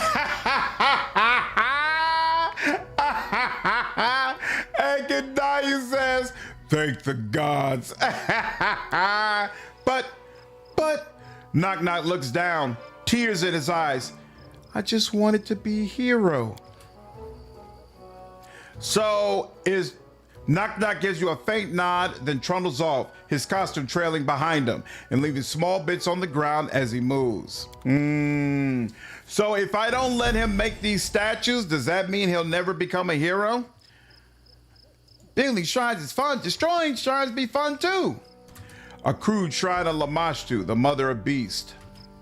A crude shrine. As it Oh well. I'm not letting them put up them evil statues around, so it's fine. Stop being mean, please. There's layers to go through. Darren was amazing. Do you think Outcat would always stay in the AA space? Is clearly working for them. Was Baldur's Gate 3 considered AAA?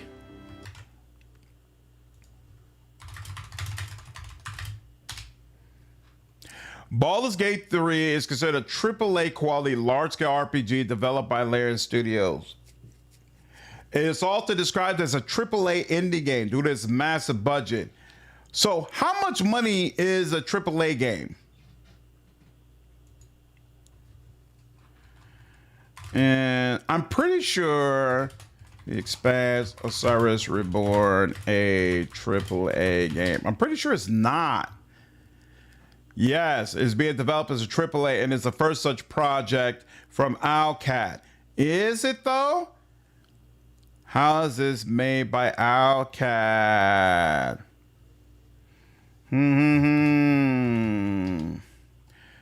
That this game, AAA action RPG, is not in the Warhammer setting.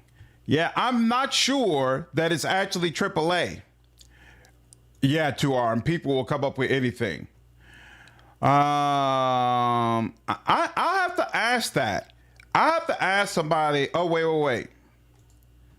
Is original not specifically made to be AAA? What does that mean? Usually those are hallmarks of AAA experiences. That said, we are not making it specifically to be AAA. But what do you mean making it to be AAA? Good Lord. All right. I'll have to ask. I'll have to ask somebody at Owlcat, hey, do y'all consider this to be a AAA game? Maybe they do. AAA at this point is probably 100 mil. Interesting. I would agree with that. The question is also, will we want a AAA from Owlcat? A lot of Owlcat's quirks that make Owlcat are not really viable in a AAA project. Well, the thing is, from moving forward, all of their games are going to be fully voice acted, and they're absolutely focusing a lot more on the quality of their cinematics and having more cinematics in their game.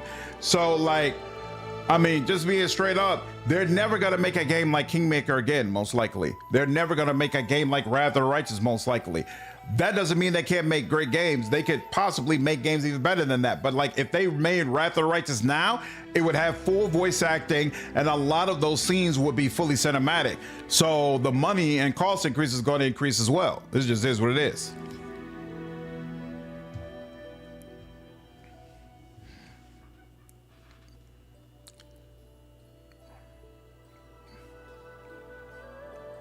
Yeah, whether or not you're a AAA game is determined by its budget. Hate for them to turn down complexity, both writing and rules. Young, they keep saying that the complexity of their writing is not going to change. We'll see if that's true. BG3 had a AAA budget. That's not even a question. Yeah, I don't think expansions costed the same amount that BG3 did, though. Mass Effect only allowing Garrus to hook up with Tali if Shepard didn't hook up with her first was funny. Absolutely, Michael. I'm all about letting them cook. All about it. What's up, Dalthos? Has to go. A single bi-ally is far more believable than all allies can be romance. I think it depends on the game. I did not like in Dragon Age 2 how it seemed like everybody went both ways. For me, that came off as extremely odd. It did not bother me at all in Baldur's Gate 3. For whatever reason, I can't tell you why, but for me, it felt very natural. It didn't feel like it was this crazy big deal. So I think it depends on the game. So I wonder if we have just killed Knock Knock's quest and he's never going to be a hero now. That'd be unfortunate. I'd have to look online what it's like when he becomes a hero.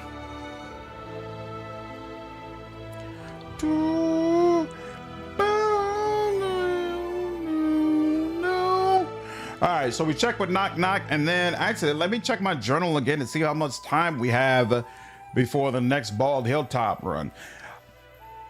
I've been told that Iravetti starts doing crazy things in your kingdom in this act, and that it's important that you make a beeline to that main quest and finish it with all due haste. So, P for Pro. Oh, yeah. We did that.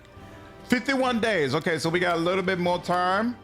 And Ravenous Queen, we'll deal with that at some point whenever we're able to finish that quest. Now, Knock Knock.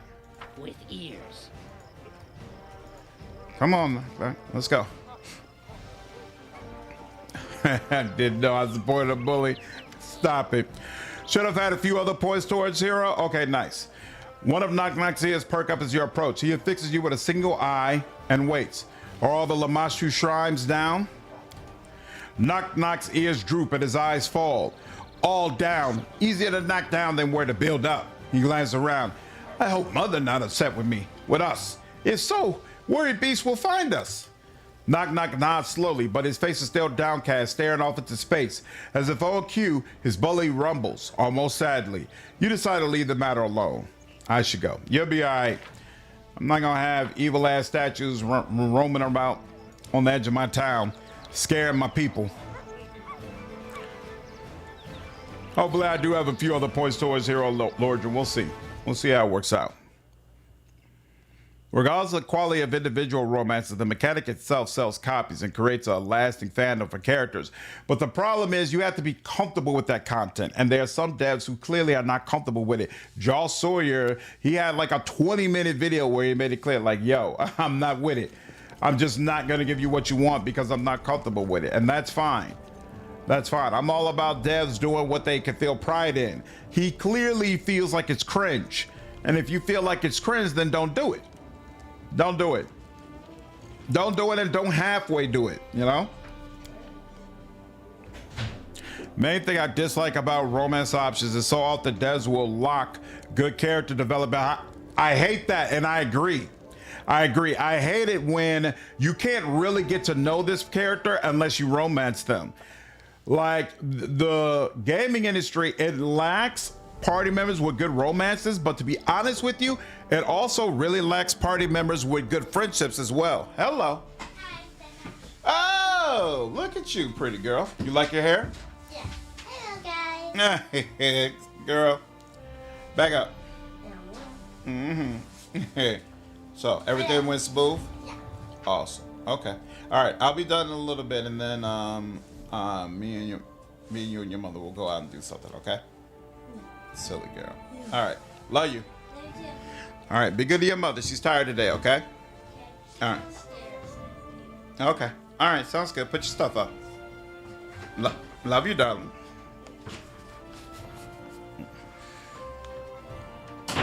Yeah, kind of why I enjoy Varric so much. Like, Varric is a very good friendship. Garrus is a good friendship. Adair is a good friendship. We don't get enough of those in gaming, for sure. And it's not just because they're not good friends because they love everything that you do, you know, but they're just really, really fascinating people who are put into situations where they can prove, hey, I'm down for you, I'm gonna have your back, and the relationship just grows. It's very nice. Very nice.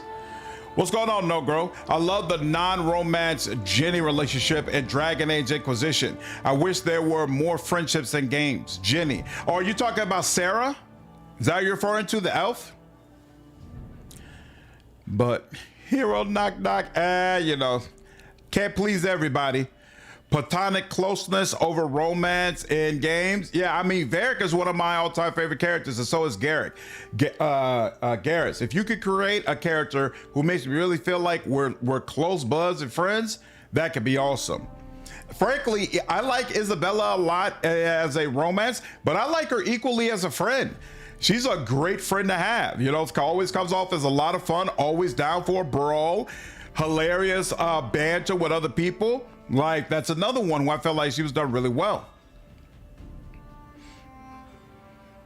Can I see you Isaac portrait on Discord? I'll see if I can find it, Lennon. I've said it just has a general companion issue these days, even outside of romance. They like making the relationships less, keep it business. I mean, I wouldn't say that, although I do feel like Deadfire had weaker companions than Pillars 1. And Avowed had weak companions, but I felt like the companions were not the point. It's one thing if your game has weak companions when the dev clearly wasn't trying to put a ton of effort into the companions anyway. You can see in Avowed, there's really not a whole lot there. Most of these companions don't even have quests. They don't even have quest lines they go through. So of course they're weak, as opposed to companions having full quest lines, a lot of effort put into them, and they're still weak. That's really concerning. So I feel like the key is, hopefully in Obsidian's next entry, they're planning to put more effort into companions having actual quest lines that they can venture into. Okay, as annoying as this is, I feel like it would kind of, you know what, no, I'm not. I feel like it would kind of be better for me to just skip one day. Because if I skip one day, then she's going to be available. And she's going to be available. No time wasted. No time wasted. Ooh, we can increase. We could get some more economy. And general's already good, right? Well, general's at 3. General's at 3. But still, I want the treasurer. Yeah, hold on. Let's go ahead and save here.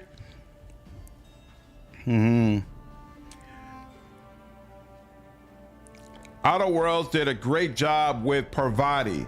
New Vegas had great companions without having the romance option. I don't remember if New Vegas had great companions. Parvati was definitely amazing.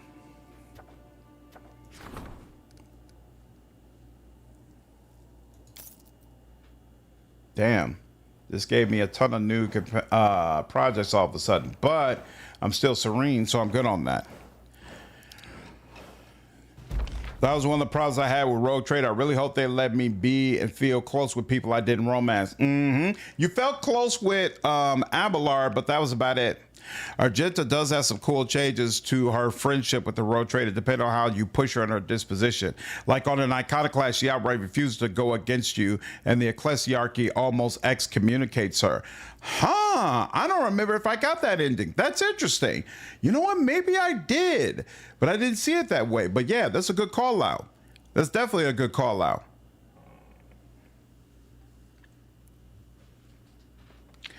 You feel like Fallout 4 had good companions? I don't remember that, Remy. You might be right, though. It appears that Tartuk truly has been cursed. As usual, very little actual magic seems to have been put into the curse. How such a meager magical force could have such a binding and dramatic results is beyond comprehension. Still, this research has advanced our knowledge of arcane magic. We have acquired a deeper understanding of we have acquired a deeper understanding of the nature of curses. Beautiful. Partnership with Brevoy. Lost Dwarven Knowledge. Kingdom Defense. Favored by the people. Here we go. We are now sure Armagh was affected by the cursed sword Overin Bane. The curse was the source of his madness, but somehow it also showed him the truth, and in it he found the strength to fight against the lies that surrounded him. The nature of curses is truly amazing and rewards careful study. This research has increased our understanding of arcane and divine magic, and we have acquired a deeper understanding of the nature of curses. Beautiful. And he is level 4, so it's gonna be a while before I decide to rank him up again. So let's see, he could do that one. That's 90 days, that's 75 days, much better, but Octavia would have to do that. Or he could do Tristan, which would also be 90 days. We'll focus on that. And here, hold on, actually, before we look at that, let's make sure we know who's coming to the throne room and any problems that we're about to get. Obsidian's biggest strength. Ooh. Oh, Hell Knights, let's go. Okay. Obsidian's biggest strength is world building, in my opinion. Even Avowed fleshed out the Pillars world well, and the Outer Worlds universe is fun. I agree, it's definitely a big bonus for her. Problem, it's only ending slides, and we don't get any of it in play, and Heinrichs definitely suffers for it. I agree. More of that should have been in the actual game. What's up, Karakon? So like the relationship between Nev and Lucanus in Veilguard. But too much of the romance just being pick who you like makes it feel less meaningful. I romanced Nev, so I didn't see that interaction between her and Lucanus. The companions and Wrath have differing preferences and arcs, make them more memorable. It's definitely an aspect of Wrath that I really enjoy. Really enjoy. I remember Rose Cassidy. I do not remember Veronica or Raul. What's up, Iyad? A quick question. Never played Cavalier before. Is it fun? Because it's new to me. 100%. It's fun, and it's one of the most powerful classes you can play in the game. So I definitely recommend it. Right, daggers work with Slash and Grace Fencing Grace, apparently. So you could have a dexterity melee Isaac since he wields a dagger. Yep, I could have. I decided to focus more on the summoning aspect, though. The Order of the Rack welcomes you, King. The black-skinned woman slightly bows her carefully shaved head. My name is Lynxia. I come from the distant land of Cheliax in search of a dangerous criminal who is hiding in your barony. She stands tall and almost motionless. The reflected torchlight dances on the surface of her polished black armor and in the depths of her watchful black eyes. I am glad that we have met, and I believe the rule of law in your kingdom is not just empty phrases. I hope for the cooperation from your subjects and you personally. Contrary to her words, Lynxia's face does not express any gladness. The corner of her mouth twitches slightly, betraying carefully concealed discontent. Who is this fugitive you are looking for? A dangerous pirate and murderer, a rebel named Darvin the Dashing Fairwood. He was found guilty of inciting a rebellion and murdering a noble lord in Cheliax. The law of my order is unwavering. The punishment for such crimes is death. Darvin's rebellion took place in Cheliax 3 years ago. The Order of the Rack quickly suppressed it. The participants were jailed and the instigators quartered, but their leader Darvin managed to escape. I have followed his trail for a long time, and now it has led me here. Can I help you with your investigation? The shadow of a smile crosses Lixia's face. I and my knights are perfectly capable of finding and eliminating one criminal. Your help is unnecessary. If you want to help, do not interfere. Tell me about the Order of the Rack. We are the Hell Knights. We guard law and order. Legitimate authorities can rely on us entirely. Criminals tremble when they hear our footsteps. The Order of the Rack is a union of the Knights of Cheliax, led by hatred of idleness, worthless of philosophy, and useless knowledge. Indulgence leads to lawlessness and insurrection. We seek out any manifestations of dissent and burn them, be they books, scientific treatises, or those who create them. Lynxia sizes you up. It is in your best interest to maintain friendly relations with us. Trust me, King. Your actions in Cheliax do not concern me, but while you're on my land, I demand you to refrain from such extreme measures. I will try to fulfill your request. She gives you a little grin. At least we'll let you know before we decide to burn someone. Holy moly. For a moment, Lynxia stares at you with an intense look, but then blinks as if suddenly relaxed. We stand on the side of legitimate authority. You need not be afraid, King. Lawful neutral. I authorize you to conduct your investigation within my kingdom. Thank you, King. Your goodwill means a lot to us. I do love Hell Knights. Looking forward to being able to play the game again one day.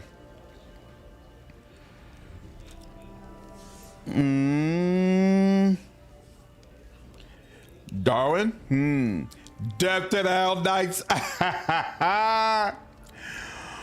If you help the Hell Knights, you gain nothing. This quest was designed by a backer? Really? That's interesting. It was designed by a backer? That's super cool. Well, shout out to the backer, because I'm pretty sure this is the only Hell Knight quest in the game, right? Hell Knight is the best reason to go devil. Isaac, it's time we discuss one of the gravest problems of the River Kingdoms: piracy and all the crimes that accompany it. You see, for decades, the illegal trade of stolen goods flowed among the criminals and corrupt merchants of these lands. Now that we have guards in the harbors and along the roads, this illegal traffic has slowed, but only somewhat. Someone else might suggest you take advantage of the situation. Simply collect your fees and don't ask too many questions about the blood these goods are soaked in. But as a traveler far and wide, experience has taught me that real wealth only gathers where there's no robbery or smuggling. The major trade unions won't deal with one who promotes piracy. I warn against tolerating things as they now stand. Establish proper customs in your harbor and hunt down these lawless captains. The shadow trade must be put to an end. I command the establishment of proper customs. So, we shall put an end to the illegal trade of stolen goods in these lands. What music to my ears. You heed my advice, proving that my labors to elevate this territory have not been wasted. I shall endeavor in my next book to explain how important it is for every wise advisor to work with a leader who knows better than to interfere. Oh man, Jubilos as always is hilarious. Nice. Nazriel bows ceremoniously. Oh, she's just giving me something. You respect our deal. That's commendable. Give me something else. Boop, boop, boop. If you're lawful evil, Hell Knights visit your court. It's random though, so many people miss it. But I'm not lawful evil. I'm lawful good. Or is it that you just need to be lawful in general? The writing sucks though, as can be expected from a backer written quest. Yeah, the Mary Stu backer character gives a lot better stuff for your kingdom, but the Hell Knights do give you a unique building. Huh, okay. And the more child, the better. Life fail, beautiful. And we are good. Is there anything I'm supposed to do? Await the conclusion of the investigation. Okay, cool. And yep, we should be able to fast forward this another time. That is the only interaction with Hell Knights in the game. Okay, cool.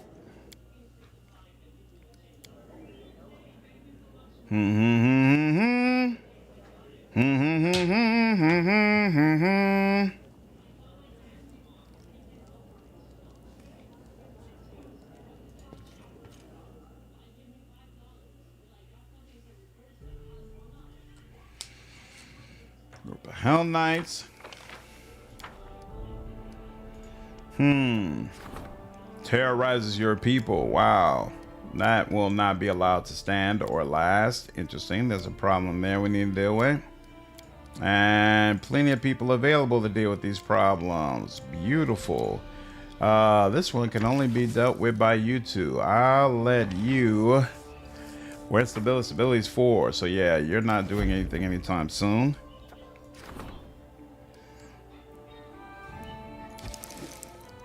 Who's available? Oh, you're the only person who can deal with this? Alright, fine. Well, crisis point it is. And then you, I definitely do not want you to deal with this unless it's absolutely necessary, and it's not absolutely necessary here. You can deal with that. Go ahead. And then rats everywhere. Jubilos just got a rank up, right? So don't need to worry about you. So 70% there. And then you, really, you're the one who's got to deal with it? And fine, I'll deal with that. And then let's see, is this economy? Yeah, here we go. Arcane Lobby 168. Beautiful. Yep, she could take that. What is this? Improving economic status. Damn, Jubilos, huh? Okay, I definitely want him working on that. +2 bonus solving any problems with the treasurer. Definitely want that, but he's not available right now. What's training is available? Bartholomew is a treasurer, Magar is a treasurer, straight on both of those. And then there's the rank up. Okay, cool. You should, there's no other problems that you need to solve. And I could give you a rank up, but there are other characters who need a rank up more. So I will get you you're going right back to curses. There's 3 of them. 90 days for 200, 75 days for 1. Oh, that's the one. Yeah, it can only be done by her. And then this one is another 300 BP for 90 days, 200 BP. Less community. Some of our druids have said that every blue leaf flower is a result of a curse. Our experts disagree, but it might be worth looking into. Interesting that it reduces our community, loyalty, and stability. That's kind of whack, but I'm going to do it anyway because I want to know what's going on. 270. There we go. 21,000. Man, we're spending a lot, but it is what it is. And you're going to be locked up for 90 days. It's okay. We'll work with it. And then... there's no one who can deal with you, right? Yeah. You're locked down. Okay, nothing to do but go right back to ranking up, I believe. I actually really like the elf dude. Hell Knight from the Lawful Evil quest. He's cool. Interesting. Yeah, I don't think I'm going to be able to meet him, unfortunately. All right. We will do a quick save. And then we've got 3 options. No, the High Priest is not an option for us to rank up. Weird. So we have the Regent or the General. The Regent is Community. Yep, it's F4. So actually the General, who is really the superstar of the group, he's been the one dominating a lot. He is ready finally for another rank up. So let's do it. Lynxia terrorizes your people. Okay. That's interesting. Is there a problem that I have not dealt with? The ancient curse is upon us. The attack for the ball hilltop is expected in 2 weeks. This is our final chance to prepare. All right, so everywhere. Arcane lobby. Okay, let's go back. What's going on, Dave? How are you, dude? Did catch the last few days due to the time gap? No problem. Yeah, I wasn't able to stream the last 2 days anyway, man. Busy with work, unfortunately, but I'm back. Oh, it's Ragongar. Has a strange look in his eyes and his speech is confused. Oh, well, how you doing, your chiefesty? You know, I seen a miracle. Gorn himself honored one of my commanders with a gift. He turns pathetic weaklings to fierce spawn of the abyss, able to defeat anyone with their bare hands. You know how? Ragongar laughs out loudly. Potions, he said. He got his fighters drunk, and they're not what you'd call fighters. All he's got is weaklings in his squad, but they all went like they were battle crazy, fighting anyone who steps in their way. Pure gold, that's what his potion is. Ragongar's mania suddenly fades. He speaks quietly.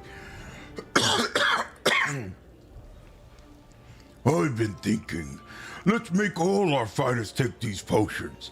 Then you'll have an army of real cutthroats. They won't care about death, pain, fear, or really have any feelings at all. They'll kill without hesitation, burn villages to the ground without a second thought. What do you say?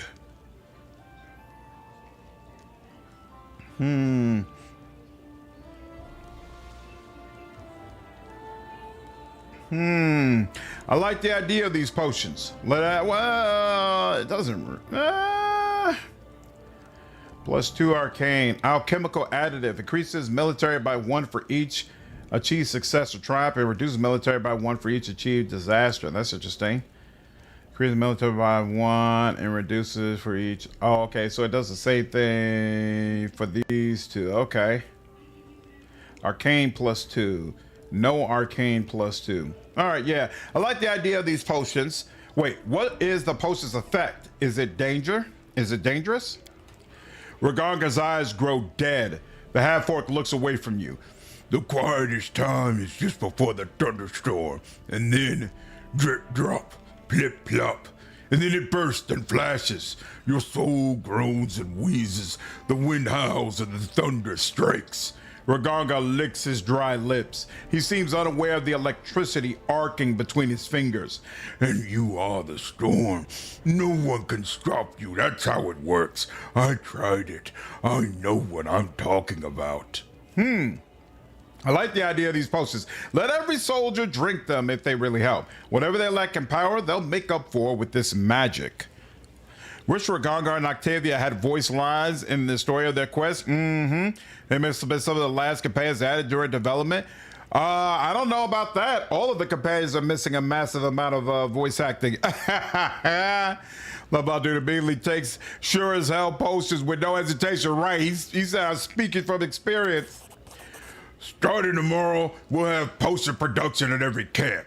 It'll turn your weaklings into real headhunters. Just point them at the battle and stay out of their way.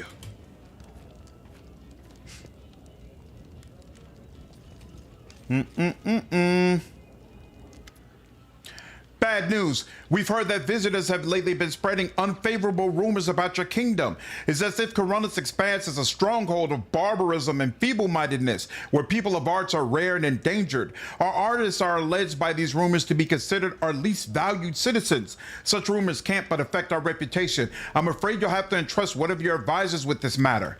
An antique vendor told me that the Order of Prisons has been spreading nasty rumors. They're one of the branches of Shellen's church. Lindsay scratches her chin thoughtfully. Here's what I've been thinking. A couple of weeks ago, I saw Valerie tear up some letter. She was so terribly angry, just like she was back when her former mentor came for her.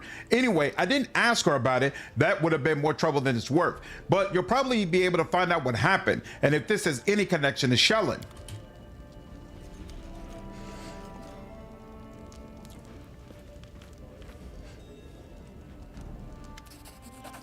Unfazed by the awkward science. Oh, yep. Here we go. Thank you. Well, at least they have some, unlike Ragangar and Octavia. Octavia has lines. I don't think Ragangar does. Have I heard Ragangar speak? Yeah, I might not have heard him speak, but Octavia definitely has lines. Beautiful.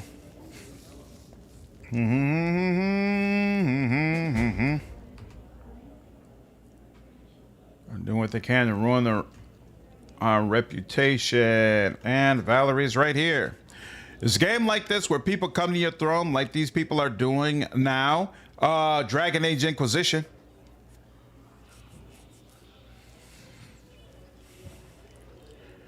How are things with the storyteller and Lindsay? Valerie smiles softly. It's amazing, but they seem not to feel insulted by my rash words. But of course, I delivered all due apologies. I hear you received an unpleasant letter lately. Let me guess, from Lindsay, right? She keeps poking her nose into other people's business. Valerie lowers her head sadly. Forgive me, Isaac. I was hoping I'd manage this without your help this time, which is why I didn't tell you. A while ago, I received a letter from a new temple of Shellen on the outskirts of Patax from a paladin of the Order of Prisms.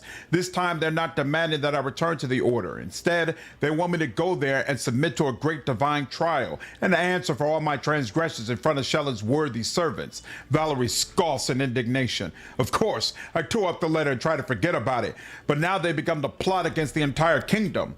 Maybe if I do go there, I'll be able to convince them to leave us alone. Who knows? Maybe it will be for the best if I appear for this trial. Valerie doesn't notice herself raising her hand and touching her scar. Why is it you never... Let's go there together and get to the bottom of this. Thank you. I am ready to go to the Temple of Prisms as soon as you have time. So this is in Patax. I should probably wait until I have the quest to go to Patax and then deal with this while I'm dealing with that quest. I assume. I don't assume that I'm supposed to go to Patax, deal with this, come back, and then go to Patax again. Besides that one, I like how these are done more than Inquisition. What do you see as the difference? I think Ragangar's voice actor is the same as Isaac's. Basically, no, girl.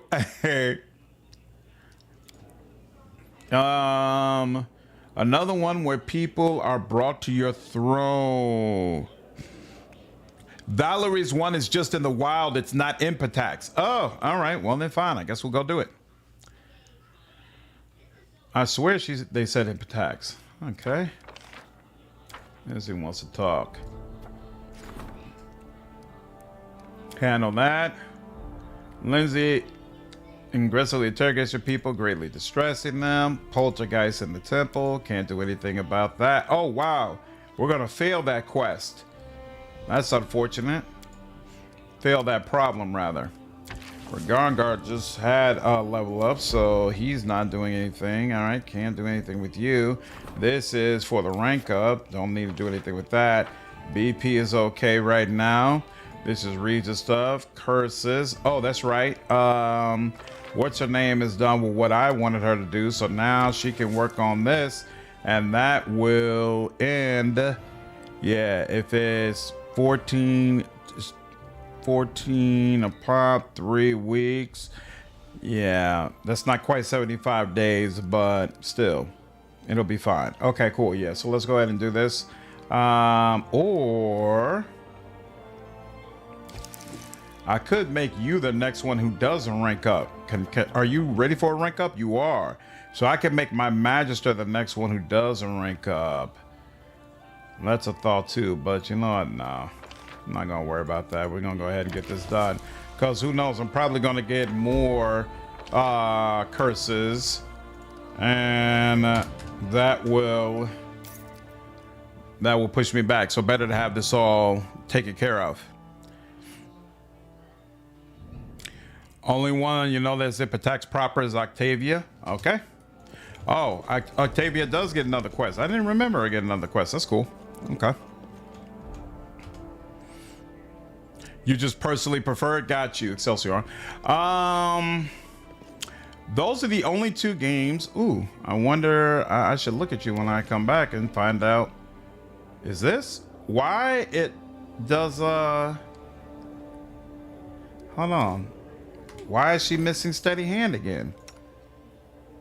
Oh, well, we have 2 steady hands. I didn't even realize that. So wait a minute. You can... Why am I not seeing her? There we go. She's all the way at the end. You have +6 bonus to strength. So actually, this does a little something for you, because this armor allows 1 from dexterity, so not the worst thing in the world. And then heavy shield +3, that does nothing for you, and you can't use tower shields, and I almost regret that right now. Grants with +4 resistance bonus on all saving throws, +4 deflection and AC. Very nice. And then this is a war axe. We can let that go. These gloves grant that wear fire resistance 15 and acid resistance 15. That's interesting. Do you have gloves? You do have gloves. Mary also is wearing gloves. You can't wear gloves. He doesn't have gloves, I guess. Sure, whatever. And what is this? Light Veil. This amulet grants his wearer +6 enhancement bonus to Constitution and the ability to cast Cure Serious Wound spell as a 5th level cleric twice per day. Haha. Well, what you have right now is a +4 morale bonus on initiative checks. I actually really like that for you. And you've got that, so that doesn't do anything for you. Oh, you know what? You don't care about this. +6 Constitution. You're getting a +4 bonus of Constitution right now. You know, you'll take that. Why not? And then I could die you. You don't use that. Tristan, what about you? You'll take that. Sure. Beautiful. Beautiful, beautiful, beautiful. All right, now let's go ahead and leave. Val is much better as a tower shield specialist fighter. I'm getting that feeling because I'm not impressed with Vindictive Bastard, to be honest with you. There's one reason you dislike to call the wild changes to some character classes. Yeah, I'm not a fan. There's gotta be another game that allows you to have a throne where people are brought to it.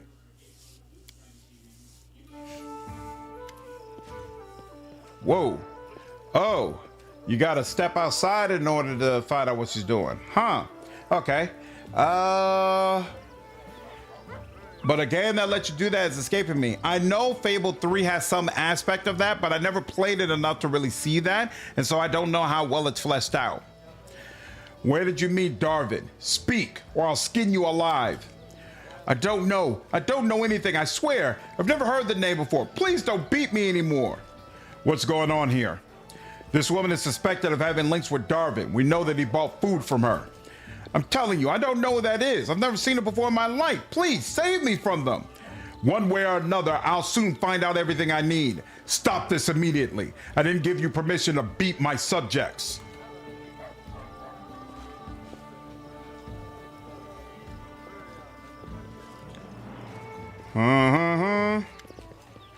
It seems I was right in my suspicions.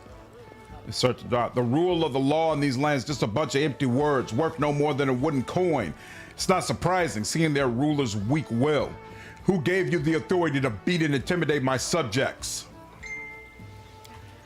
Lynxia gives you a scoffing half smile.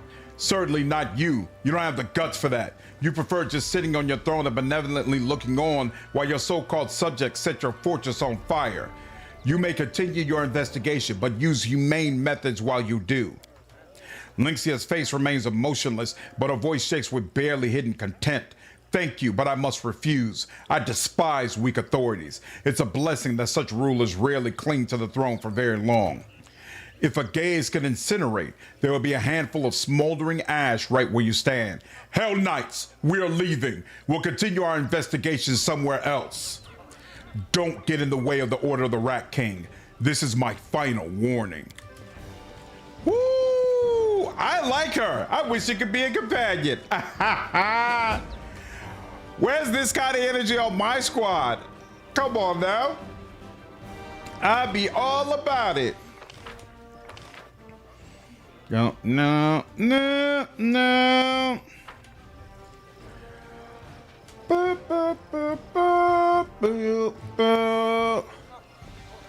Fable 3 only does it in the last act. Ah, that sucks. You up out of here, Val. You in. Let's go.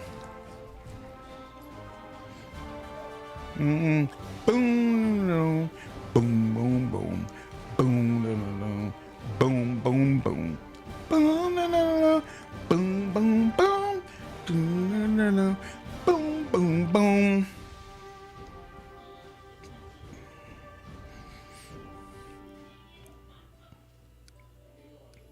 Oh crap, I forgot to look at this before I left. Terrorize the people and that.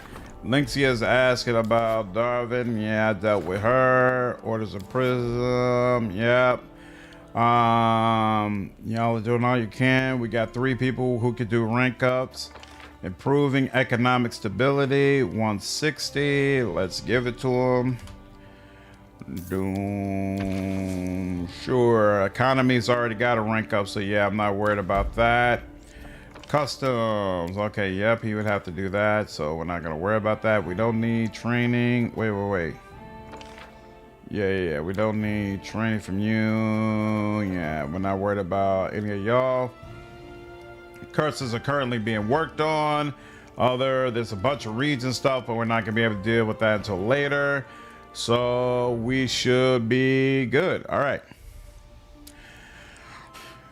Fable 3 brings people to your throne and lets you like cast judgments on them or things of that nature.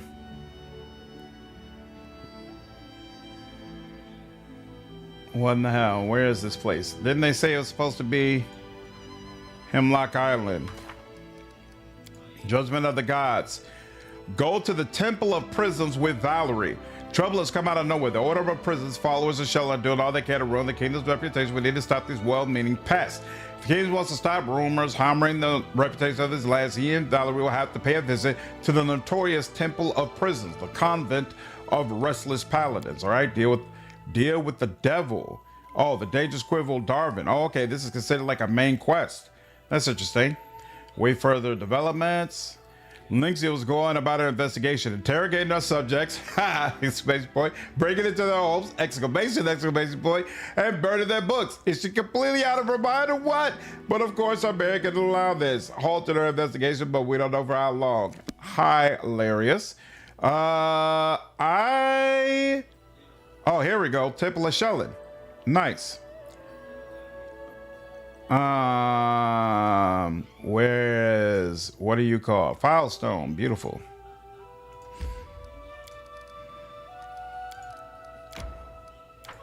And then we'll come over here. Hey, did we? You visited this location. Okay, cool. I did. Let's go.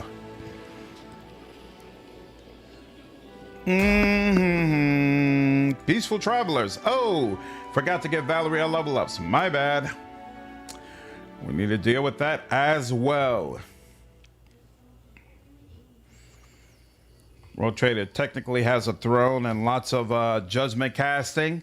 Oh yeah, I guess Rogue Trader does have people bringing you to your throne.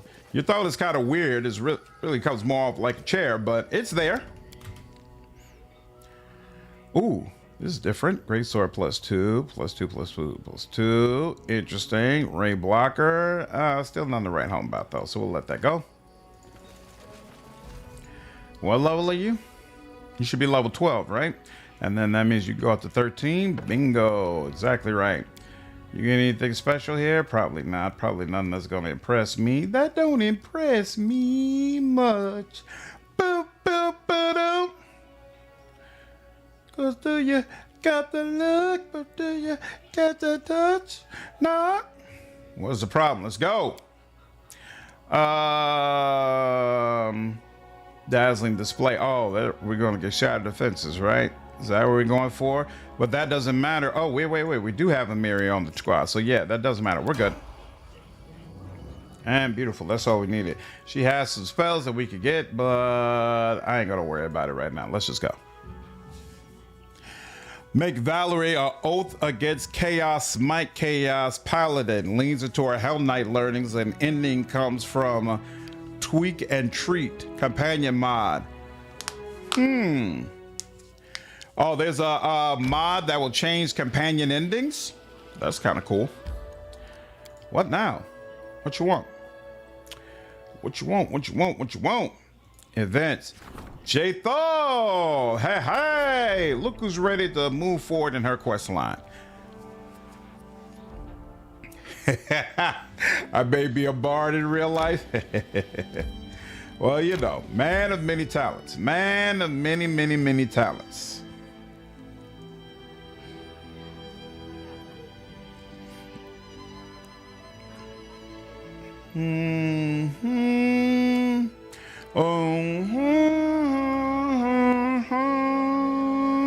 Valerie, Tipple, Shellin, rank correct spelling, but that's fine. It doesn't matter.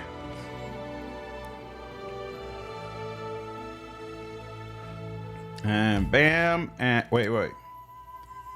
Required capacity should be Valerie, right? So yeah. What's the name of the feat that lets you wield two-handed weapon and a shield again? That I don't remember, and I never used it. I always just use the Titan Fighter class, which is almost certainly what I would play if I played this game again. Valerie, I would suggest you go to the frontliner. No, you need all the same thing Amiri needs, right? So yeah, let's do that. Yep. Why do they keep moving Ekandayu? I don't understand. Ekandayu is not where Amiri. He has range damage. And where's Amiri? And Amiri's on communal. Is it not saving this at all? What is the deal? Inevitable, frontliner, Isaac, communal. Where's my wolf? Wolf is not range damage. He's animal companion. Whew. Okay. I need a save. Is that the problem? Good Lord. I know what to do. Let me see. Anything else we'll do? Yeah, okay. All right. In due time. Unhindering shield. There we go. Or Lordra says it was monkey grip at 3.5. How would you rank the soundtrack of this game compared to previous titles? I mean, it's not better than Wrath. That's for sure. It's cool. I'm not as high on the soundtrack for this game as some people are. There's some really, really nice tracks, but I don't feel like it's all just like crazy standout music. I do feel like Wrath of the Righteous and Rogue Trader both have superior soundtracks to Kingmaker. But then again, that might be kind of unfair because Wrath takes a lot of the soundtracks from here. But you know, no, it's not unfair because it doesn't take any of the mythic themes from here. And the mythic themes are part of what makes Wrath of the Righteous soundtrack so freaking incredible. So no, all the way around, I would say I would put this as the least impressive of all the soundtracks Owlcat has done thus far. A white-haired priest looks at you over his glasses. Look who's here, King Isaac. My respects, and I see you have brought company. The paladin wearing armor strikes his open palm with his fist. Finally, for a woman balancing on the edge of excommunication, you are sluggish, Valerie. Valerie slowly turns her head towards the paladin and gives him an icy look. I'm never in a hurry to meet those who would seek petty revenge upon the innocent for another's alleged transgressions. Please, everyone be calm. Let's not hurry in with accusations and hasty decisions. In the end, we're in a sacred place. Arguments under this vaulting are unacceptable. Who are you? My name is Larian. I'm a priest of Shellen and the leader of the local congregation. For now, at least, until my place is taken by a permanent priest from the Order of Prisms. For now, I am spiritual advisor and mentor to respected Hegend and his people, paladins of Shellen, who require the advice of more experienced devotees. What is this place? The Temple of the Lenses is a new abbey for one of the orders of Shellen. The priest looks up at the vaulting in admiration. A beautiful architectural masterpiece, isn't it? Such a sophisticated building will make a splendid home for the Order of Prisms. Which of you is behind the dirty rumors about my kingdom? We say the truth, and you call it a dirty rumor. We're the protectors of Shellen and all who call her patron. It's ridiculous to hear the charge of slander from one who has befriended a viper. Your friend Black is the name of the goddess herself. I will pass unremarked the vaguely veiled insults. In the end, I have the doubtful honor of talking to a coward who can only throw around empty words and ungrounded accusations. You're too spineless to meet me face to face and make your claims in person. That's why you prefer to strike on the sly. Please calm down. Although I do not approve of the methods of respected Hagen, I will not tolerate jokes at the expense of a paladin of Shellen in her very temple. I see there's a whole company here. Eveld bows in a refined manner. My respects, King. I came at special invitation of Sir Hagen. How could I refuse a paladin of my beloved patron? My respects to you, and you, Valerie. Ferdero Sinet nods to you and looks at Valerie. Seeing the scar, he purses his lips and shakes his head sorrowfully. I heard about what happened to you, but seeing it with my own eyes is unbearable. Believe me, I never wanted this. To be honest, I don't even remember striking the blow. Ooh. The wrinkle on Valerie's forehead softens. We settled our argument in battle, Ferdero. As for the scar, I've been wearing my wounds for a long time.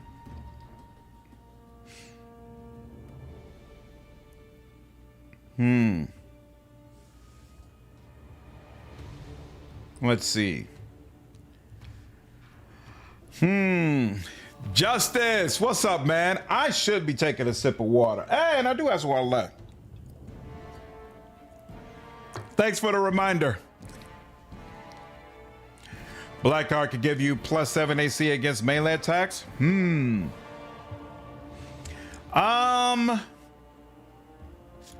Isn't there an ending where Valerie goes back to being a paladin of Shellen? I kind of want that.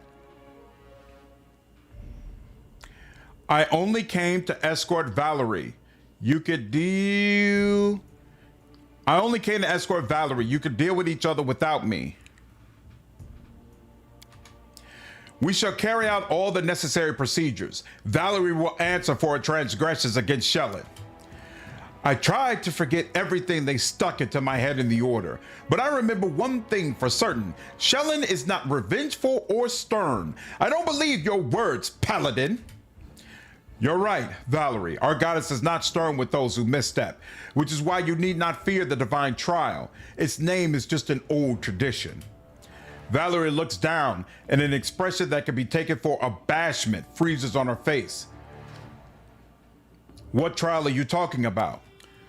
Laren folds his hands. A divine trial is a special ritual carried out by followers of a god for someone who has lapsed in their faith. It is not well known, but is used on those for whom there's still hope for returning to the church, or at least for making peace. Making peace indeed. Valerie, who rejected my lady, should not count on being coddled. What exactly is Valerie accused of?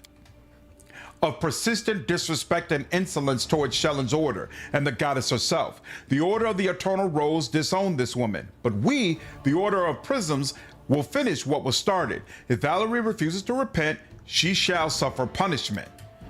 If Shellen's newest order appears each time another one stops persecuting me, my disrespect for your goddess will only grow. Ha! You are creating the very thing that you so diligently fight, but are incapable of understanding this. Lawful good. Maybe this trial will bring you peace. Valerie keeps silent for a few moments and then takes a deep breath. Very well.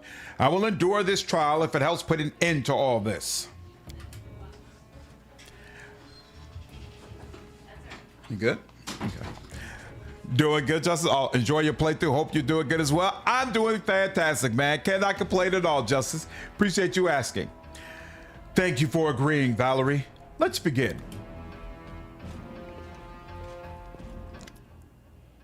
Shellen's divine trial has commenced. May she be merciful to the lost and confused. It is time to listen to all sides and decide what fate awaits Valerie.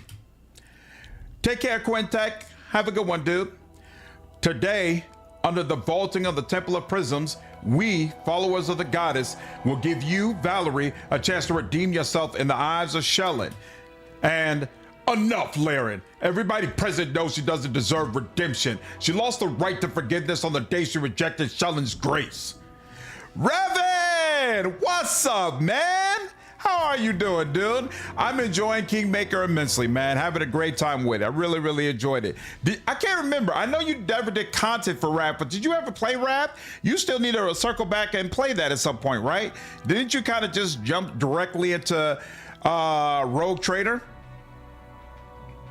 For those who aren't already aware, Revan619, very popular content creator, covers a lot of the same games as I do, most especially Rogue Trader, where he has a ton of guides and builds, and he actually plays on Unfair on a regular basis and makes content that specifically focuses on the unfair difficulty. So for those of you who are looking for that kind of stuff, I highly recommend you head over to his channel and give him a follow.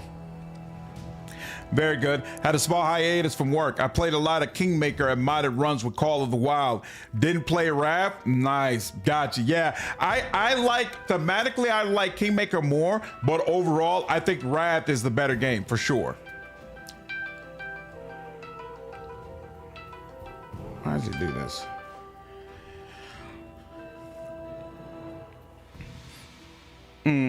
All right.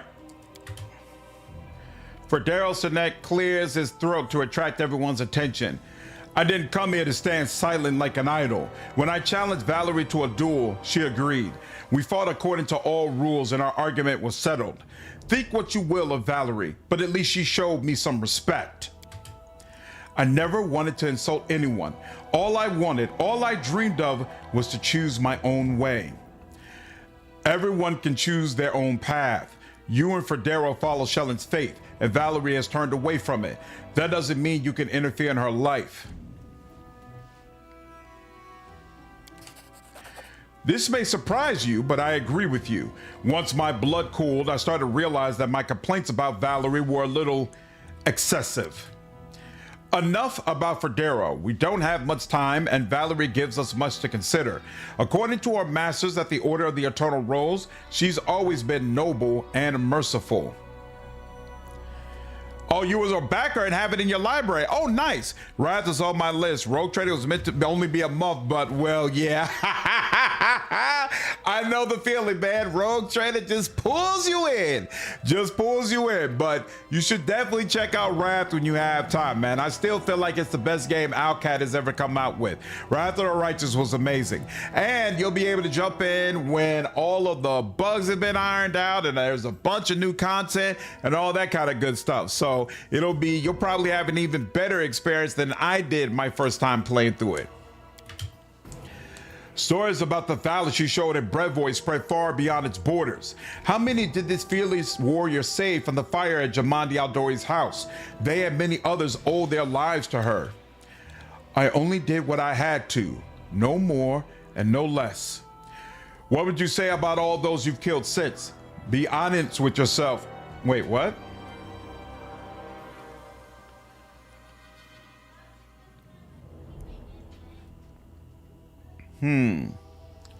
Oh, are they saying if you use the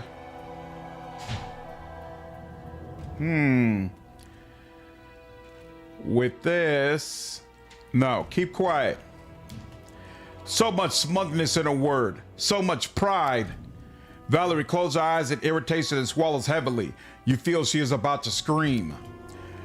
Enough! I'm tired of this endless babble. I shall prove that Valerie is a capricious and dishonorable woman who has twisted her life to pursue a single goal, to harm everything that is precious to Shellen. I have a reliable witness who can confirm my statement. I present Sir Aveld. Aveld pushes his chest out and pulls his chin up. This lady insulted me in front of my audience for no reason at all, arrested me with brutal force. And the worst part is, when dust settled and our blood cooled, Valerie didn't even think to apologize for her behavior. I say that only confirms her maliciousness. What's up, Vakar? Fable Reboot is said to be single player only and open world. Yeah, I did a video about it, Vakar. I think it looks amazing for sure. Whoa! Anything could happen in these parts. That's crazy. You provoked her. It's your fault, Aveld. Larry raises a brow and looks at Aveld over his glasses. Oh? Was this man's art meant to do harm? No, well, possibly. Just possibly. I might have drawn some inspiration from certain poetic punishment. Ahem. Then I cannot accept your statement. Leave this temple.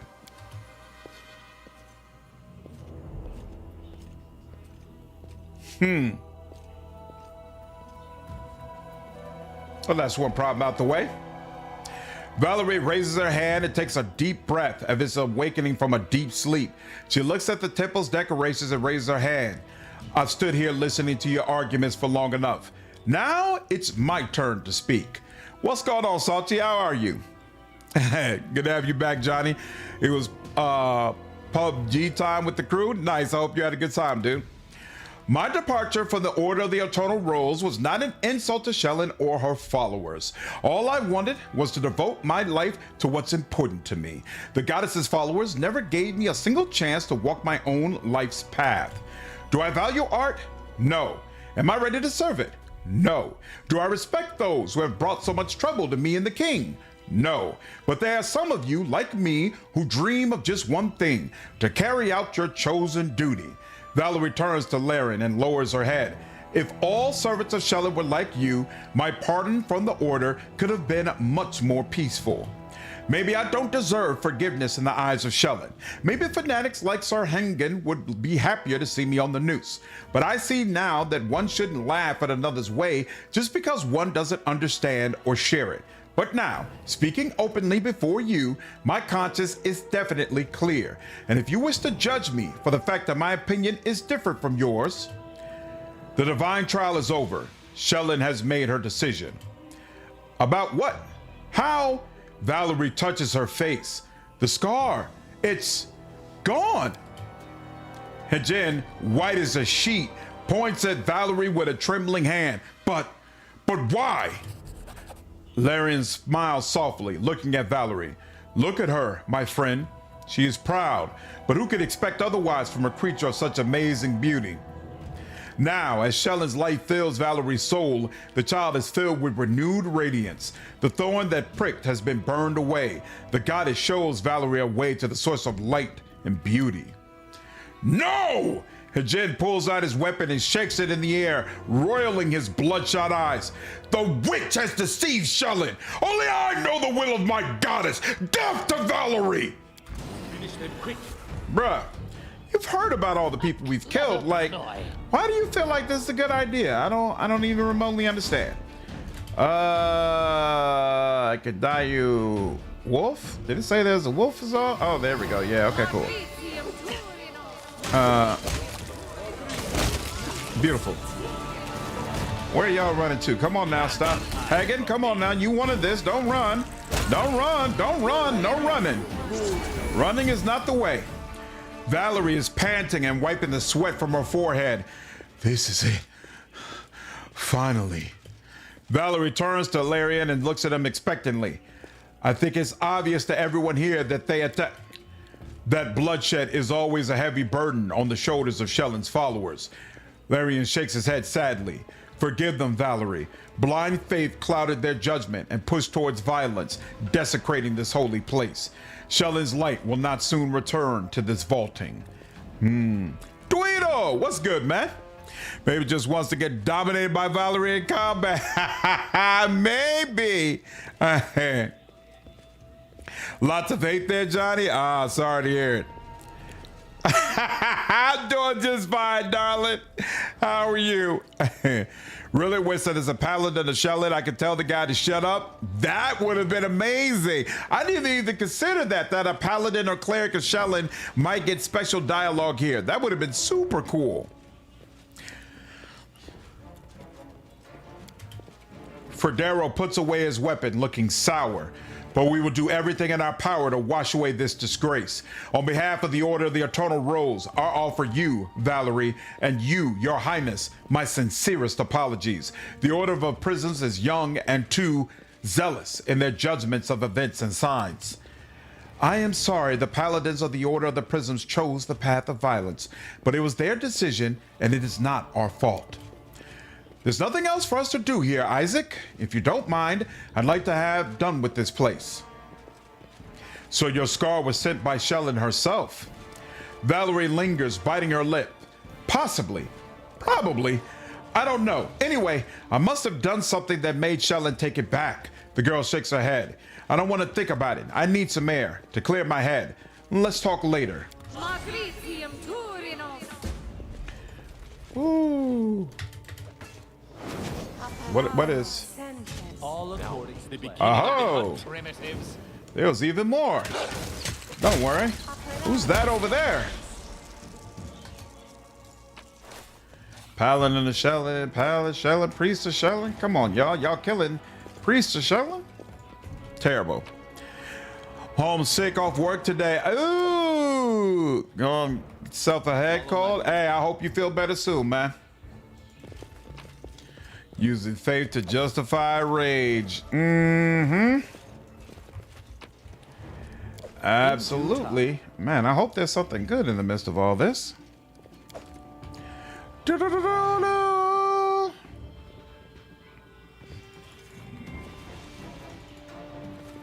Anything good? Anything good? Anything? Ooh, here we go. A little something. I'll take it. That is not far.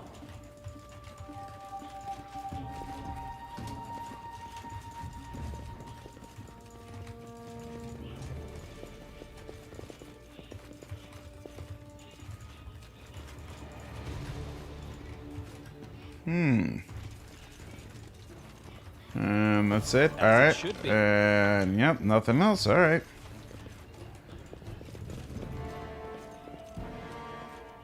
Sorry for what happened here. This massacre is a grievous mistake.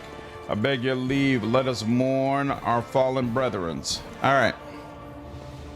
More on the good stuff. They make drugs with the pill. A lot more on the help, so it must be good. Nice. Well, at least you're able to get some assistance.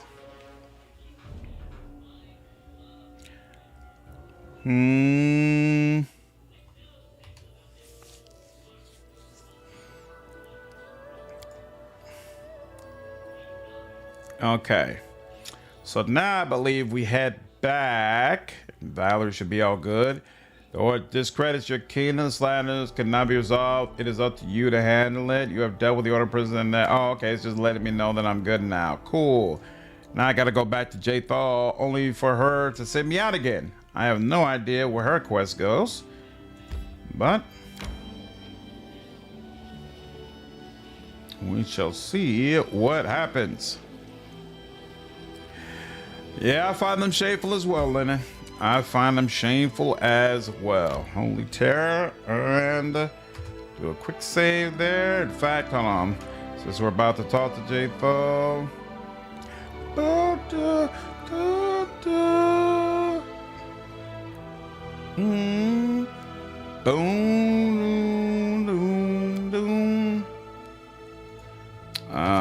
J-Fo.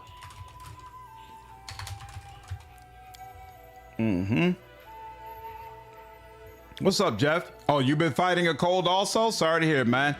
Doctor said it wasn't bad enough to miss work, for better and worse. What can you do, man? What can you do? Hope you got some orange juice so you're loading up on all medications. Do you get achievements with the Unity Mod Manager? Yeah, there's a setting you can enable that allow you to still get achievements, even if you're using a mod. Jathal crosses the throne room, her gait determined and confident. It seems clear that the Inquisitor has something pressing on her mind. Finally, I have news about the Half-Blood. I expected him to seek shelter somewhere far from your lands, but no, he was spotted not far away. So where is he? Not far from the Valley of the Dead. What a fitting place for a Pharasmite desperately trying to rid the world of the undead. Such determination might have been an asset in dealing with Vortikai, but I wish to discuss something else. The Half-Blood was spotted chasing some pauper pilgrim woman. Judging by the things my agent managed to find out, the woman herself may turn out to be quite interesting. To track down the Half-Blood, I had to deal with a whole range of scum. Thieves, vagabonds, grave robbers. One of them located Enio, but then preyed upon the pauper woman. Couldn't miss a chance to rob her blind. In her handbag, the thief found some ominous writings. Thinking the papers were cursed, he decided to rid himself of them by giving them to me. Do you know what they turned out to be? Excerpts from Serving Your Hunger, the sacred text of Urgathoa's followers. I've examined the stolen papers closely, and now I believe that their owner is a high-ranking priestess of Urgathoa. It seems this half-blood persists in his desire to rid the world of all my goddess's followers. He's skilled at covering his tracks, but now we have a chance to intercept him. Let's go to the Valley of the Dead and find this priestess before he acts. Then, when he comes for her, well, the servants of any deity should be able to stand up for their faith. Is it not so? Fine, as soon as the opportunity arises, we'll visit the Valley of the Dead. Thank you. I want to say this is important to me. I've grown tired of drowning in silence, hearing never a word from my goddess. I wish to speak with the priestess and try to discover what Urgathoa may be expecting from me. I want answers. Answers from my murderer, among others.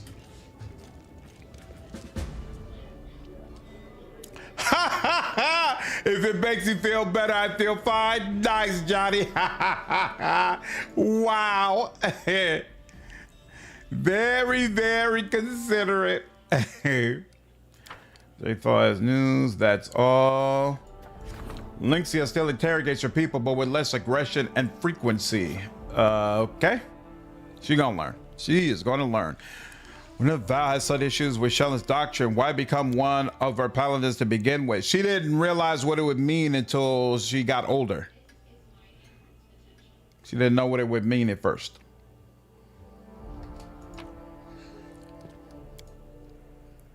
Do I have a lot of stuff in my inventory? Not a lot, but a few knickknacks.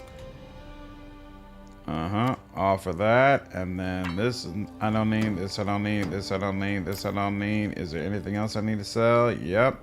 Long spear +3, I'm straight on that. Long sword +2, straight on that. Light shield +2, yeah, I'm straight on that as well. Don't need this. Belt giant strength 2. What's this? Mithril full plate. Max dexterity. What are you wearing right now, darling? Belt, no. And 9-3 max dexterity. 10-3 max dexterity. But the medium armor has some extra features and whatnot, so we'll still keep it. Yeah, she was like 6 when her parents dropped her off at the temple. There you go, Miguel. I didn't know the exact age, but I'm like, she wasn't really in a position to understand what was going to happen. So this game was the first one to have a person who was blessed by godly thorn. That I don't know. I got 2 good videos that compare Cyberpunk to Starfield for the next reaction post. Ooh, goes back to the Cavall Bethesda games just seem bland based compared to other games. Yo, yeah, definitely put that in the list. I would love to react to them. Hell Knights are not the most courteous guests, are they? And the Hell Knights from the Order of the Rack are the vilest of them all. A tan-skinned half-elf with green eyes looks at you respectfully, but with a smile on his face. My name is Darvin. Darvin, the rebellious murderer Lynxia is searching for? Yes, I'm a rebel, a murderer, a pirate, a renegade, a smuggler, and I have lots of other scary titles. The half-elf laughs lightly, but watching you closely at the same time. If you wish to listen to Lynxia, I'm evil incarnate, a baby eater, your worst nightmare come true. If the end of time should ever come, it will be because of me and me alone. Darvin utters a sad sigh. Of course, all of Lynxia's accusations are false. That is to say, they are not entirely true. It's true I am involved in this story, but my sins are not so great as they are thought to be. Tell me your story. It's so long I didn't even know where to begin, Darvin grins. Although I guess you're only interested in the things I've been accused of. I did, in fact, kill a cellist noble and I participated in a rebellion, but all of this happened by total accident. I was captain of a ship that sailed the inner sea. We traded with those who were stronger than us and raided those who were weaker. Just regular life for a man of my profession. One day we stopped at one of the Chile exports and that's when it all started. I caught sight of a certain cellist noble who for a long time had been #1 on my kill on sight list. And so I challenged him to a duel and he was too stupid to refuse. I dispatched him only then to learn that he was a distant relative of Cheliax's crown prince. And besides that, the lord of the surrounding lands. And of course, no one in the area was at all fond of him. After his death, a rebellion broke out. That's nothing new for Cheliax. As for his accidental killer, I was named the rebellion's leader. But I assure you, I fled the first moment I could, leapt up on my ship and set sail. A month later, I found out I'd become the main reason for a great tragedy and an enemy of the Cellist people. So what did this Cellist noble do to make you so angry? Once, long ago, long before all this rebellion nonsense, I used to be a simple sailor who served the Taldorian merchant fleet. Good old times. Darvin squints dreamily, continuing to watch you closely from under his half-closed eyelids. The blazing sun overhead, a salty taste in your lips, the squawk of seagulls calling you forwards, ropes squeaking in the storm as you fight against the sea itself, winning in the end, and, of course, the line of the land of the horizon, when you know that tonight you'll have a mug of rum in one hand and a smiling girl to share it with. Darvin gives you a sly smile. But all that came to an end when once a certain Cellist noble decided that he liked our goods but didn't like our fleet. I survived the battle, barely. Clinging to a piece of dirt driftwood, lost to the open sea like me, I swore I'd have my revenge. So I decided to become a pirate myself, a pirate captain, as need be. Now I figure Shelley would have been bigger with bards anyway. Also, Val was forced to the faith by her parents. Yep, like she says her father sent her to the temple like it was a boarding school. You can't always get what you want, you know, unless you're me. Darvin gives you a smug smile. What do you want from me, Darvin? I'm glad you asked. I have so much to offer. You see, I'm rich, and I don't mind sharing my riches with those who can help me with my troubles. Lynxia, on the other hand, will give you nothing. I doubt she'd even say thank you. I know where Lynxia has set up her temporary camp, in a secluded lodge on the edge of the southern Nile marches. Go there, convince her to stop chasing me, order her, kill her if needed. It shouldn't be difficult. So, what do you say? Do you have a deal? You figured you'll buy me?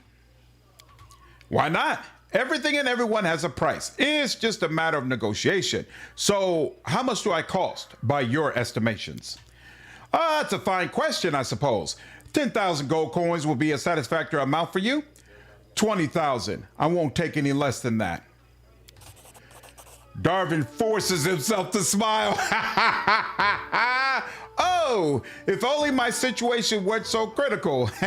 But I accept your terms. So, do we have a deal? Lawful, neutral, deal. I'll help you. I'm so glad to hear it. Darvin's smile remains as smug as before, but you feel a hint of relief behind it. Please, deal with Lynxie as soon as possible. I'll find you after you resolve the situation. Hilarious. Hilarious. Boom, boom. Oh, we don't need her anymore, but we do need Jathal, and we'll level up later. I'm not worried about it right now. The Darvin quest is notorious. What's up, So Cold? How are you, man?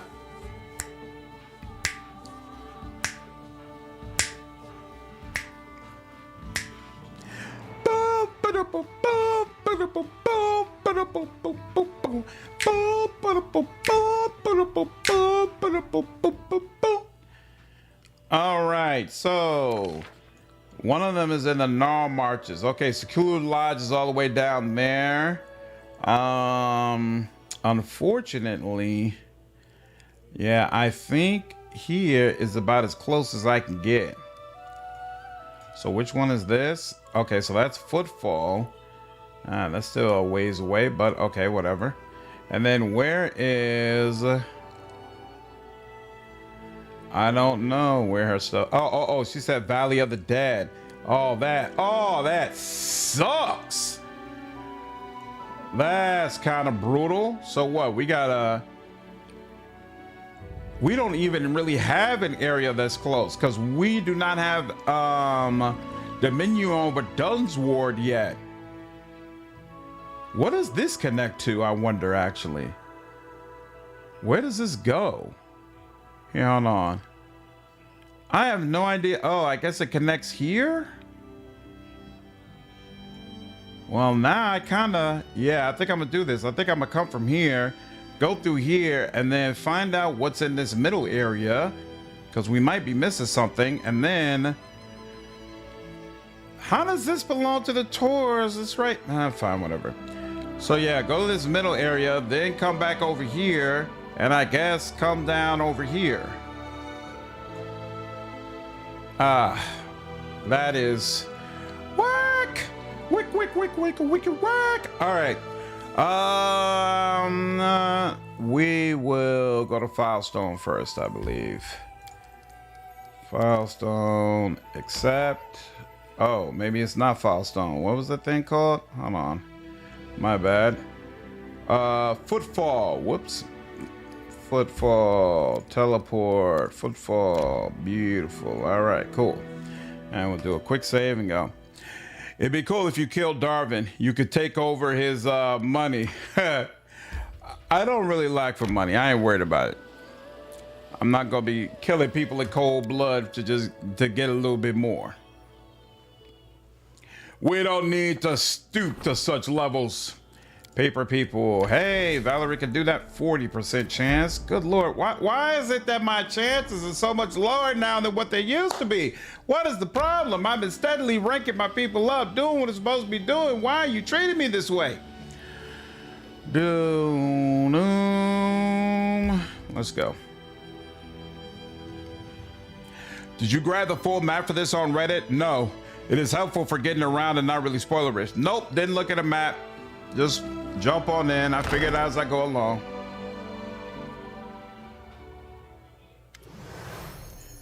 King, how did you get here? Who told you about this place? I demand answers. Do we really need to talk to this person? The kindest words I could give a member of the Order of the Rack would be an epitaph. Tell me more about the investigation. Lynxia shrugs. We've interrogated the capital's population, but no one proved to have any solid clues. Now we move our investigation to the neighboring villages. I'll find Darvin, whatever it takes. Today, tomorrow, in a week, or in a year, he won't escape me. But you never answered my question. How did you get here? Lawful neutral. Darvin told me where to look for you. What? Lynxia's hand twitches toward her sword and freezes at its hilt. How did this happen? When? Where is he now? He asked me to get rid of you. You should have executed the criminal, not engaged him in conversation. It was your duty as the ruler of these lands. Or do you have something to hide? I think I'll just have to sort it out personally. Hell Knights, to battle! Oh, snap! Great job, my friend. I doubt anyone else could have managed to distract Lynxia for so long. Now all that's left is to finish her off. Treason! To battle, Hell Knights! Keep Darvin alive, but kill all the rest! Damn! Hard way. That is more than a little crazy.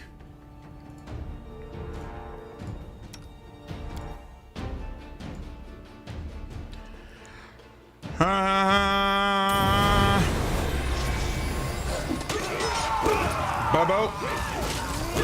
Uh-oh. Damn, this is not the end. Hell Knights, cover my back.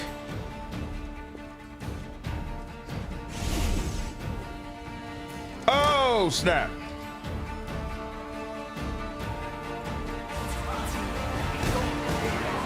Whoa, they got hasted too. That's not cool. Oh, but it doesn't even matter because y'all are a bunch of damn scaredy cats. What you scared for? Ain't nothing to be scared of. Oh, that's Darvin up there blocking the way. Da-da-da. Ooh, who leveled? Oh, no, she already had a level up.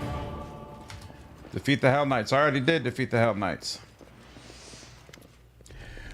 Darvin turns to you and graces you with a shining smile. I thank you for your help. Without you, I'd never have been able to deal with this fanatic. I hope you forgive me for the little show I took the liberty of putting on. After all, the results weren't bad. Wouldn't you agree?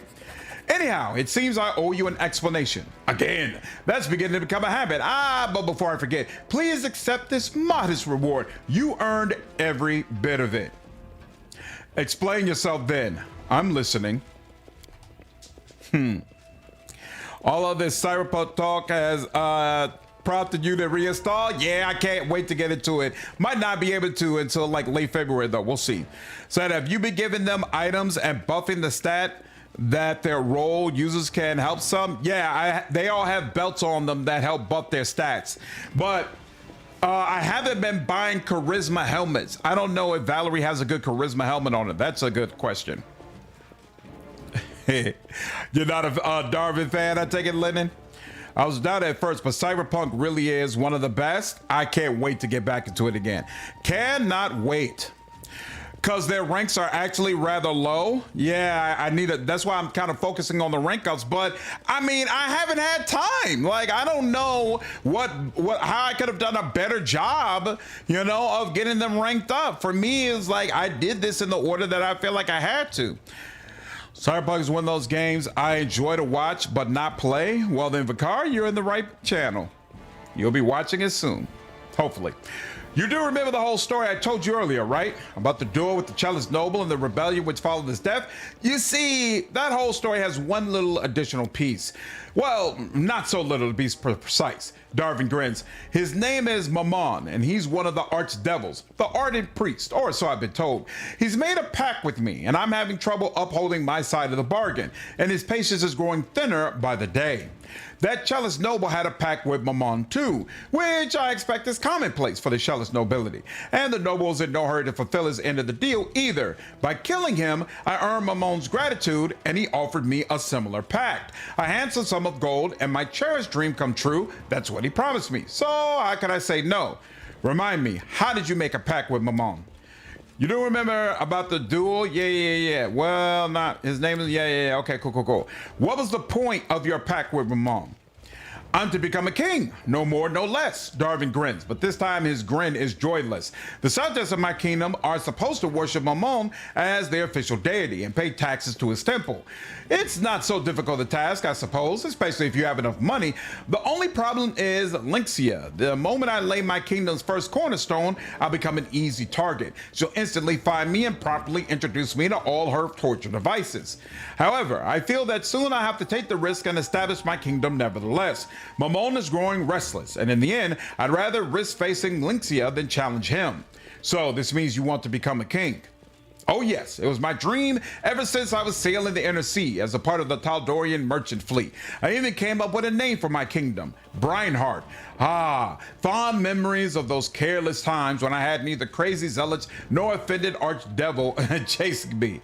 What do you want from me? Help me get rid of Lynxia once and for all. Of course, your help will be amply rewarded. I can be very grateful. Sure, I'll take your deal, only because I don't appreciate her abusing my citizens. Excellent. In that case, I'll establish my capital immediately. It will be a thriving trading hub, and its king will count himself in your debt. You won't be disappointed. You have my word on that. And I always keep my promises. I hope same can be said about you. Darwin smiles disarmingly. Await further developments. Beautiful. You always find behind on ranking up, Nick? Yeah, I guess I am behind as well, but again, when I look back, I don't feel like there's anything I would have done differently. This game always has you tight on time. Well, I wonder if any of this Hell Knight equipment is actually good. Any people I missed? Girl, how you let Hell Knights just barge in and take over your damn bar? I see you had some Hell Knights as guests. Dumra waves dismissively.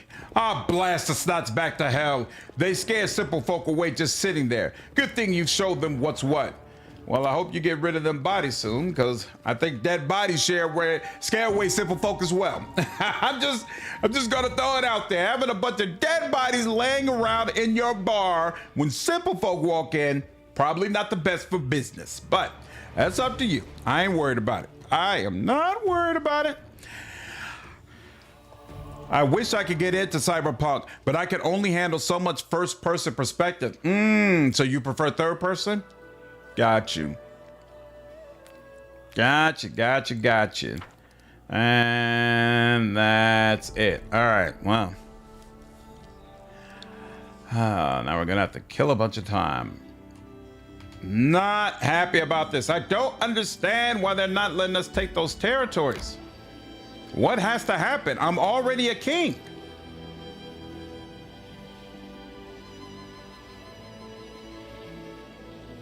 It said Hell Knight armor requires one to be Hell Knight themselves, but is that a requirement unexistent in Kingmaker?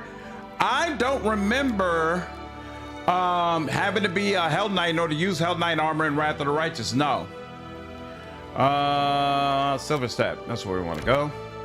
And we're already tired, so here we'll go ahead and enter and rest. Boom.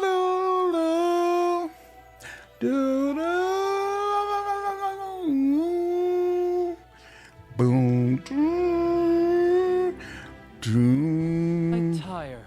May we? Boom. Boom. Boom. Boom. Boom, boom, boom, boom, boom, boom, boom, doom, doom, doom, doom, doom, doom. Okay. So I want to explore that little section over here. Wait, is that unclaimed? I think that's an unclaimed thingamajig. I'm gonna have to get that too. Hold on. You must become the Emperor of Galarian to claim those regions. Emperor? Apparently so. Being the king is not enough. Like, what the hell? Is it this? Yeah, this is available for claiming. Did I miss this? This is outside my region. This is available for claiming. Ah, crap, I've missed some. This is available for claiming. And there's a whole bunch of Varnhold territory I haven't gotten either. Crap. I didn't really think about that. Any of Hollow Eyes, I visit that. I kind of want to do Dunsward and Varnhold at the same time, though, because it's going to be annoying trying to figure out where one ends and the other begins. So I think we'll wait. Plus, I don't think we have much more time. Chase my shadow, Judgment of the God. Oh, I need to talk to Valerie. Didn't realize that. I'll do that. And then this ends in 20 days. Yeah, so we don't have that much more time before we have to do this. Oh, I've still never been to this rotten cave either. Crap. There's a whole bunch of stuff missing from here. Okay, fine. All right, let's go. What's up, Dequanicus? How are you? Bro, got a giant in the party. Yeah! Yes, sir. Yes, sir. It has been quite nice. Claim that for myself. All right, and looks like we can already see. Oh, that's available for claiming as well. Well, I tell you, just missing everything. Oh, you know what? We might be seeing it now also because we got Jthal in the party with her insane perception abilities. All right. Time to search for the spot to rest. Nah, I'm straight on that. You should level up. You should level up Jthal, catch up, and also level your bench warmers to get a few more points as advisors. Maybe I level up everybody who's an advisor for me. So I level them up to every 4 levels so that they get their attribute bonuses the way they're supposed to.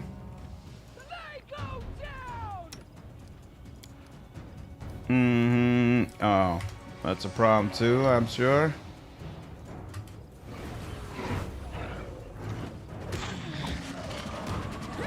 Nah, we good on that, homie. We good on this too. Thank you. Ooh. This is why a good portion of my money went into bags of holding and rations, tons of rations. Yeah, I very, very rarely rest. And I would definitely be able to rest more if I had like tons of rations on me. Do you plan on taking the Lich? Are you referring to the Lich who's at the Mordecai? I already killed Mordecai. Got a friend at the road trader and now feel 10 is powerful as letter. Oh man. Hey, the more the merrier. More people playing CRPGs, the better, man. The one in the lonely barrel. Have no idea who you're talking about, geezer.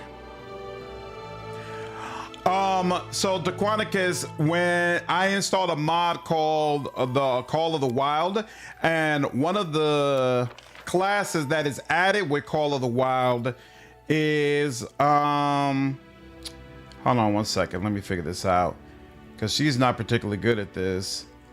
Oh yeah, I took out the my stealth person. +3, +10. You got better, Lord Nature. Yeah, that's the best it's gonna get. And I guess you could try your hand at this for now. Cool. One of the Indulge my curiosity. After you've become undead, what changes would you notice first of all? First of all, let me think. Your heart isn't beating, blood isn't running through your veins, there's no need to breathe, and insolent gnomes keep stalking you, asking tactless questions. One of the classes it adds is Summoner. Summoner allows you to have an Eidolon that follows you around everywhere. So it's basically like a permanent summon. And Eidolons can come in different flavors. So they could be a demon, a devil, an angel, whatever. So at the beginning, I had a Protean who followed me around. That was the large snake-like character. But then I felt like he was very weak in combat. He was very good as a tank, and didn't get hit a lot, but offensively it was very uninspiring. So I switched it to an Inevitable, and the Inevitable gets a ton of strength. I can make it huge, and it can have wings, which also gives it additional attacks. Much more satisfied with this setup, and now I feel like we're cooking with grease.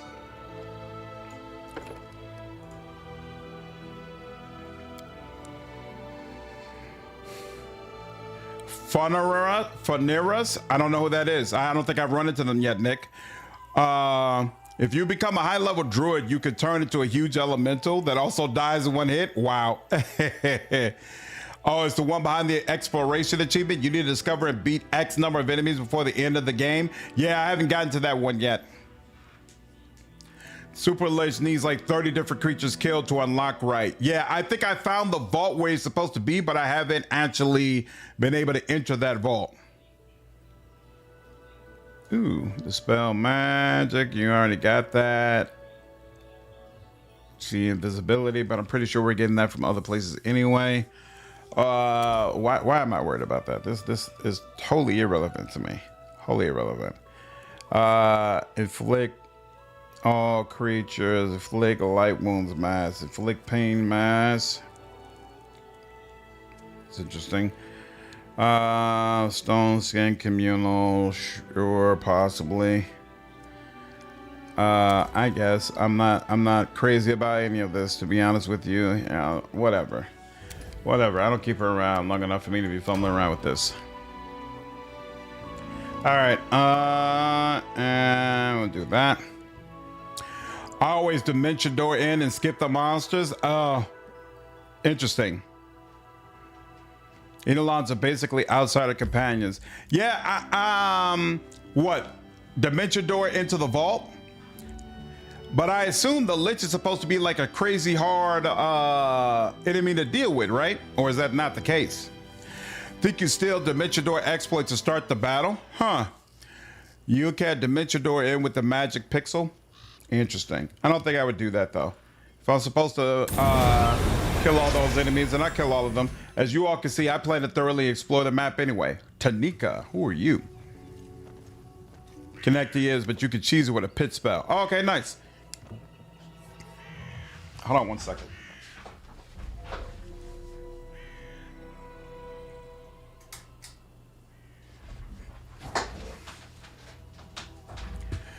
The woman seems incredibly old and haggard. It's hard to believe she can move at all, let alone reach such wild places, but her dark eyes burn with a cold flame. Why do you disturb a poor pilgrim? I live perhaps my final days. She suddenly trails off upon casting her eyes upon Jathal.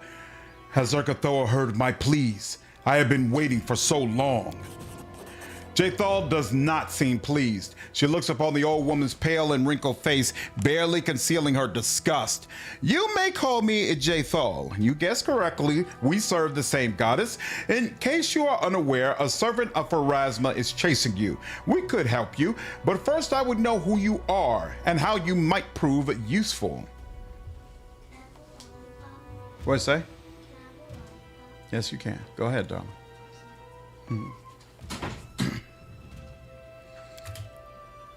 The woman nods lifelessly. I'm not surprised. The servants of Pharasma have chased me for nearly 40 years. My name is Tanika. What do you want to know? Who are you? What do you want from us? This cannot be explained in one breath. Long ago, I was a powerful priestess of Urgathoa, the leader of a secret coven. I had everything: power, beauty, wealth, admirers ready to sacrifice their lives for me. I possessed the secret of Urgathoa's ritual, which grants the power to overcome death and old age. It demands the life of blood relatives as a payment. But what of that? I had given birth to 2 adorable daughters and raised them in anticipation of the day when their youth and beauty would become mine. But I was naive and overconfident of my power. I met an enemy who destroyed me and all my hopes of a second youth.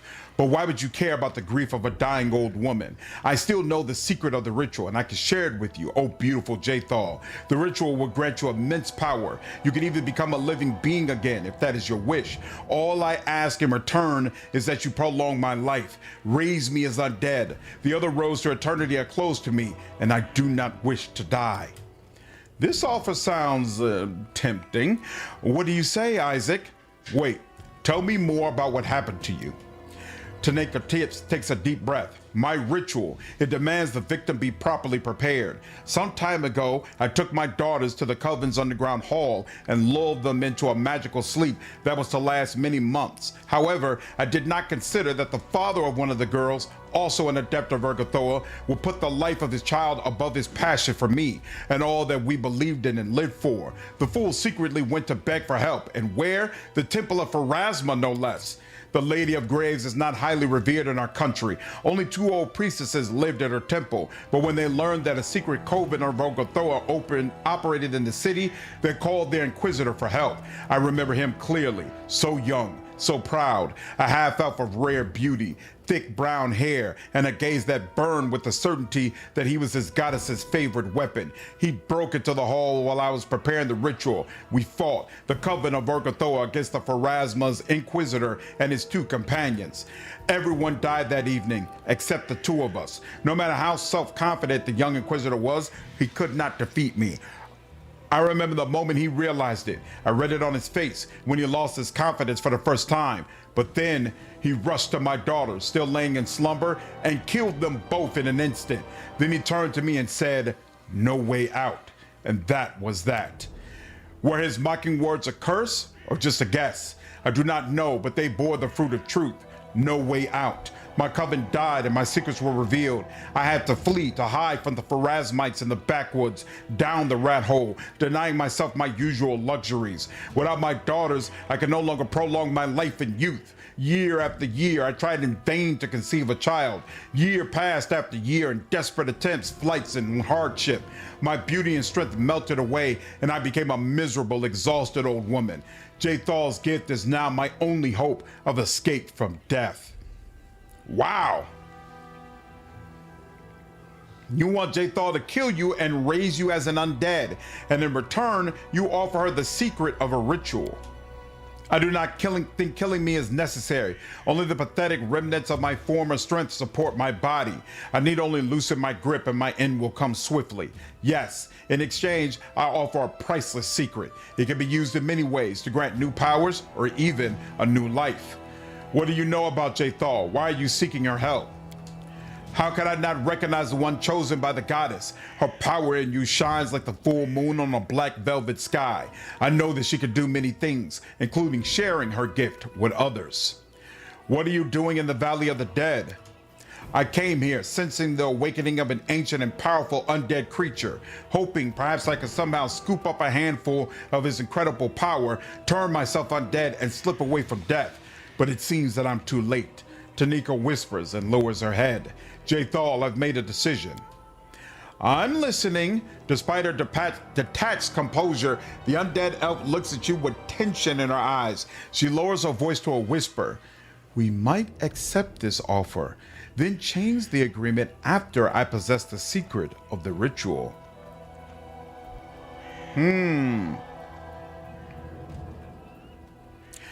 So I could tell if you have access to the key. What ancient curse part are you on? I'm in Act 5 right now. I hate relying on hunters for rashes, and I reload my saves if they take 13 to 18 hours to catch dinner. So I gave up on them entirely and just loaded up on rashes. I don't blame you. I don't blame you at all. It's a bargain, and mine is not whether the ritual is bloody. This ritual is horrible. Its secret should die with Tanika. No, please, I beg you, think carefully. Jathal speaks with unusual passion. I need this knowledge, even if I never get a chance to use it. My turning undead did not happen by my own will. I have discovered much along the way, but still I burn to know. Do I have a choice to remain as I am or regain the joys of a living body? It's unthinkable to allow such important secrets to be forgotten. I'm sorry to interject into this emotional discussion, but I support Jathal. This ritual may be immoral, but who knows? Maybe its exploration will allow for the discovery of something less ominous? I'm deeply appalled by the idea of destroying or rejecting any knowledge that quite literally gets us nothing.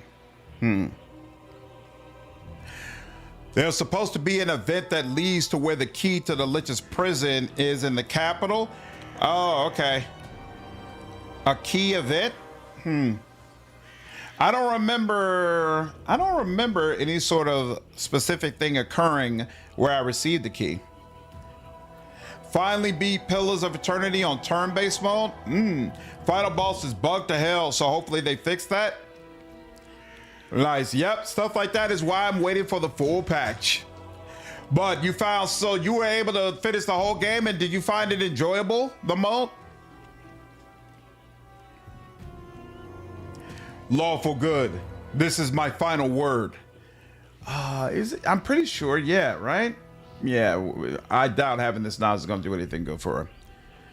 Won't give you the key, just unlocks the area. Well, I've been to the area and I've stood in front of the vault where the lich is supposed to be. I just couldn't go in.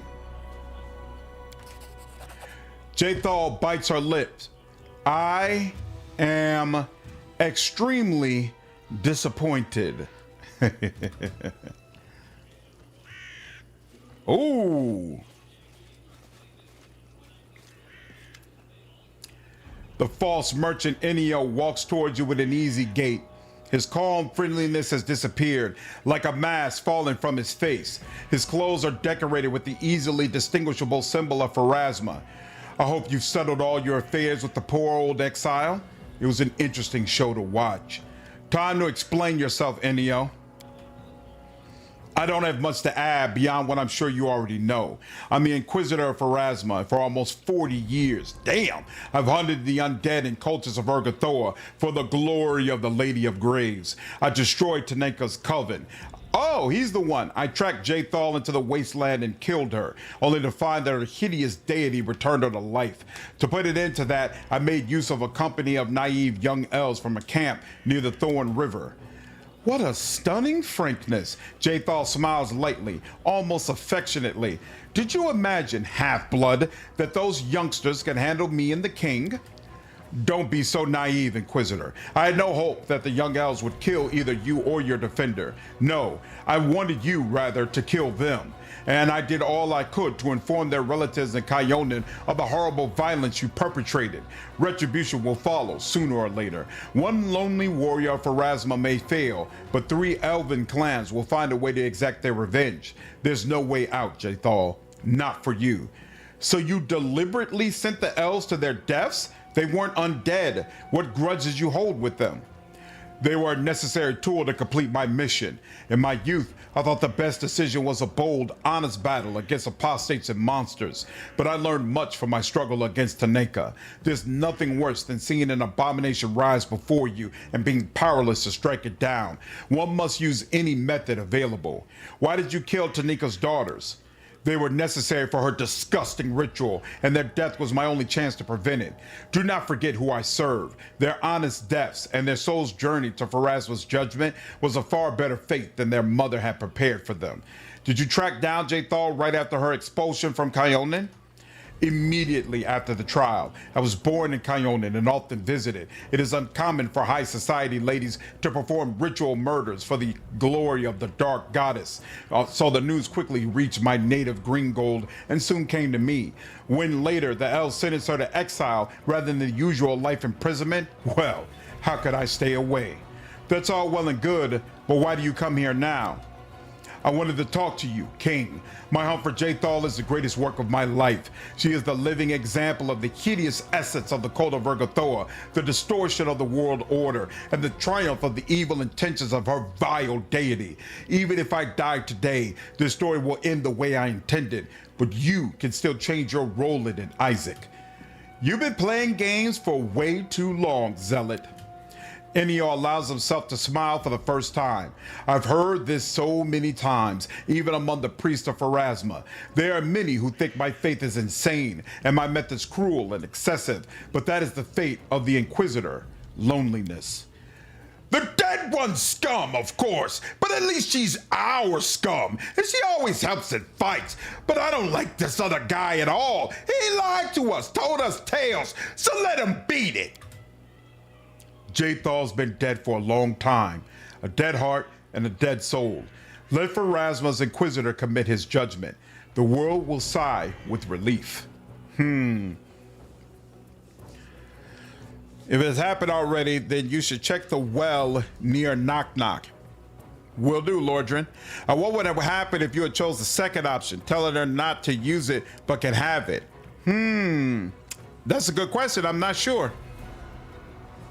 It was enjoyable because of my first time experiencing the entire story, but enemy casters are broken right now and can just instant cast spells like 4 times in a row. Annoying. Theos wiped my party 3 times in a row without us getting a turn. Wow. Then I closed the app and tried again and the turns were normal. All right, so yep, I'm gonna keep on waiting. Thank you very much. This guy is almost as bad as Holron. Man. Neutral, good. Side with Jathal. You're actually... Yeah, side with Jathal. You are a dangerous fanatic. Innocent people have died because of you. More blood may be spilled unless you are stopped. Everything will proceed as I have planned, with or without me. You cannot stand against me. Yep, I knew there'd be more. Okay, but none down here. Here, hold on. Here, we'll go there. And then you at the bottom, because you're probably not really built for this. And then you, of course, do that. And you, of course, do that. And then switch to that. I don't know if is he considered to be evil? He is considered to be, straight up neutral. Huh, interesting.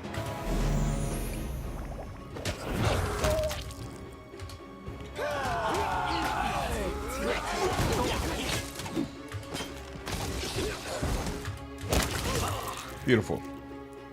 And now let's go some of them guards. And you, there we go. And then you. Oh yeah. Oh yeah. Beautiful. What up, Chad? Cook at a grill on a barbecue. I'm actually a terrible cook. It's one of the things that I want to, it's a skill I want to develop. So I've actually made a commitment for this year, for really when the summer hits, that I'm going to become one of those guys who's grilling outside all the time and trying to learn more about how to cook properly. Oh crap, I forgot. None of that helps, sir. Because it's gotten to the point it actually kind of bothers me. Like, I actually do want to be a person who's better at cooking.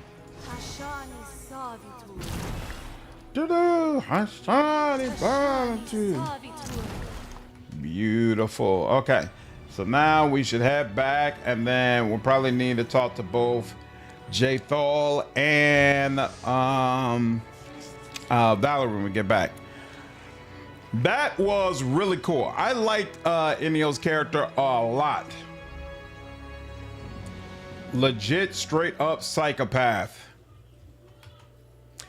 I expect to die for the cause. I'm proud to die for the cause, and there's nothing you can do to stop what is to come. Cray cray. Lazy, I was the same way. Yeah, Chad.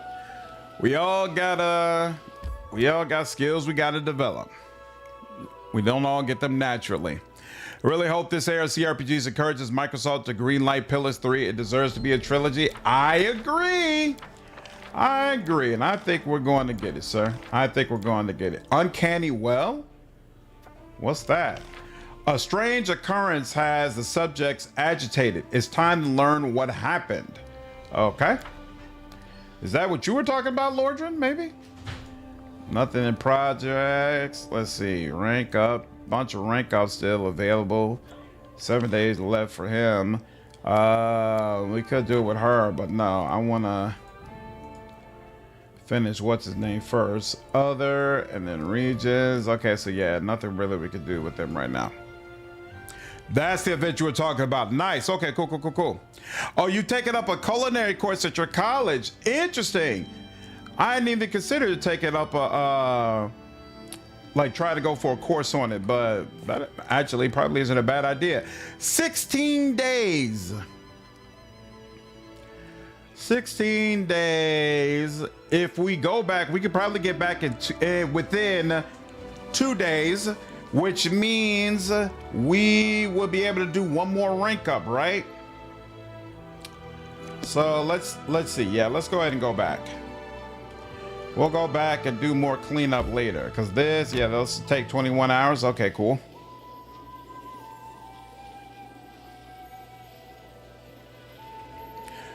What up, Uncanny? How are you? Tired. Yesterday, there's an interesting bundle. Darkest Dungeon 1 and Rogue Trader on a bundle on Steam called Grimdark. The Darkest Grimdark? Nice. That sounds like a good deal.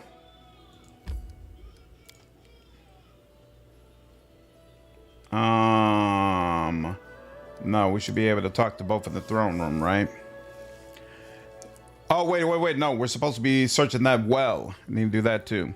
This did night classes because it worked fantastic for my daily routine. Community college is pretty economically sound. Nice. Nice. I never played Darkest Dungeon, no. And wielded to his Lordship is causing trouble for the kingdom. We'll see. It depends on what's in this well. I should probably rest before I explore it, but I'm not going to. We're just going to go play it and see what happens. See what happens.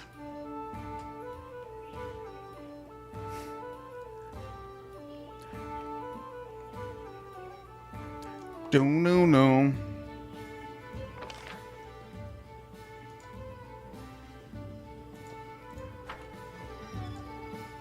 I don't remember this house being something you could explore before.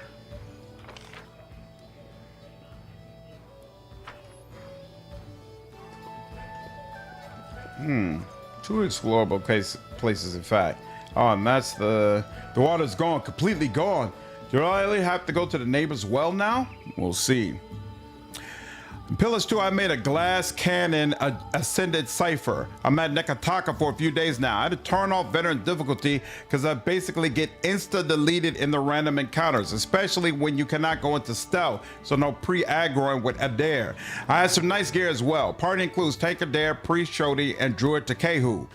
I don't know why the fights feel so damn difficult. Are you changing your formation? Like, are you putting your formation in a way where your person is less likely to be attacked?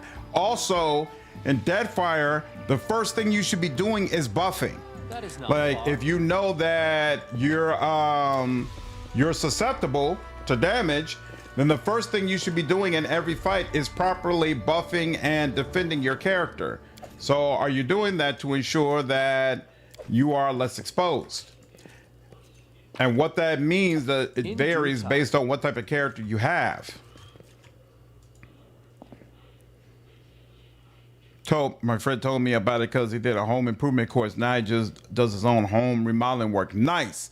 Both good games played, especially 2 a lot, but kind of got fed up with how devs did not balance the game. So it's good. They're good games, but poorly balanced then?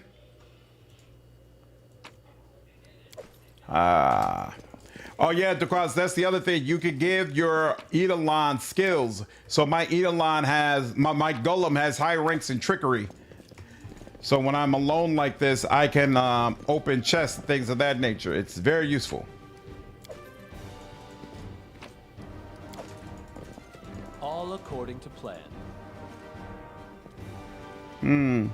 There's a main race. Should read audiobook. Thanks, Chad. I appreciate it, man. Glad you're enjoying it.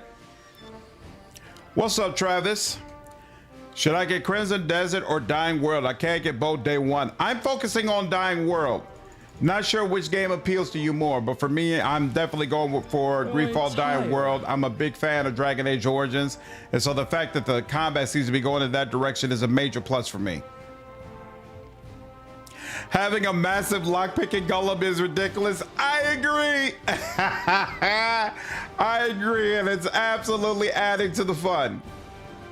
Absolutely adding to the fun.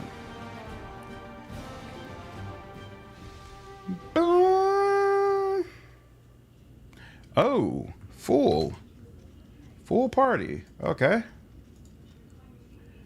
And let's say thank you. Oh, we still got J Thal. That's not good. That means we don't have any access to haste, do we? No access to haste. All right, fine. Whatever. Dragon Age Origins was definitely peak. Huh. The doorway is filled in with earth and stone. It doesn't lead anywhere anymore. Rags and pieces of furniture destroyed by time and damp. The water receded only recently, and yet the papers on the table are untouched, and it seems they are protected by magic. The key of the magical prison. Huh. You who read these lines, wherever you are, please heed my word in need of help. My name is Farnirus the Pensive, and I'm a mage. I retired, but now a terrible danger looms on my work. I am either dead or trapped in a magical prison in a barrow near the western spurs of Tours of Lebanese. If you do not like virtue, or at least desire to receive a well-deserved reward, then find the dungeon and save me. So wait, this is different from the vault, right? So, okay, magical prison. So this is separate from the vault that you have to kill a certain amount of enemies to open up, right? The layout of the walls and the room structure suggests that once it was part of a larger building, which didn't survive the test of time. What's up, Keck? Yeah, earlier stream, dude. It's the key to that vault, but the vault was up north.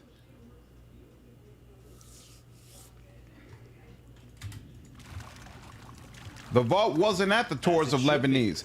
Or I guess the lich is in one place and the vault is in a different place. I had automatically assumed the lich was inside his vault protecting it. So either way, it looks like there's two separate sections. Nah, in the Lonely Barrel. Okay, interesting.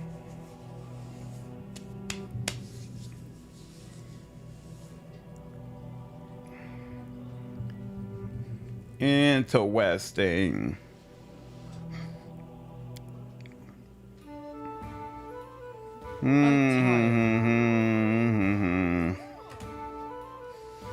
Right, guys, George's Peak and Morgan made me discover things about yourself. I was a big fan of it as well.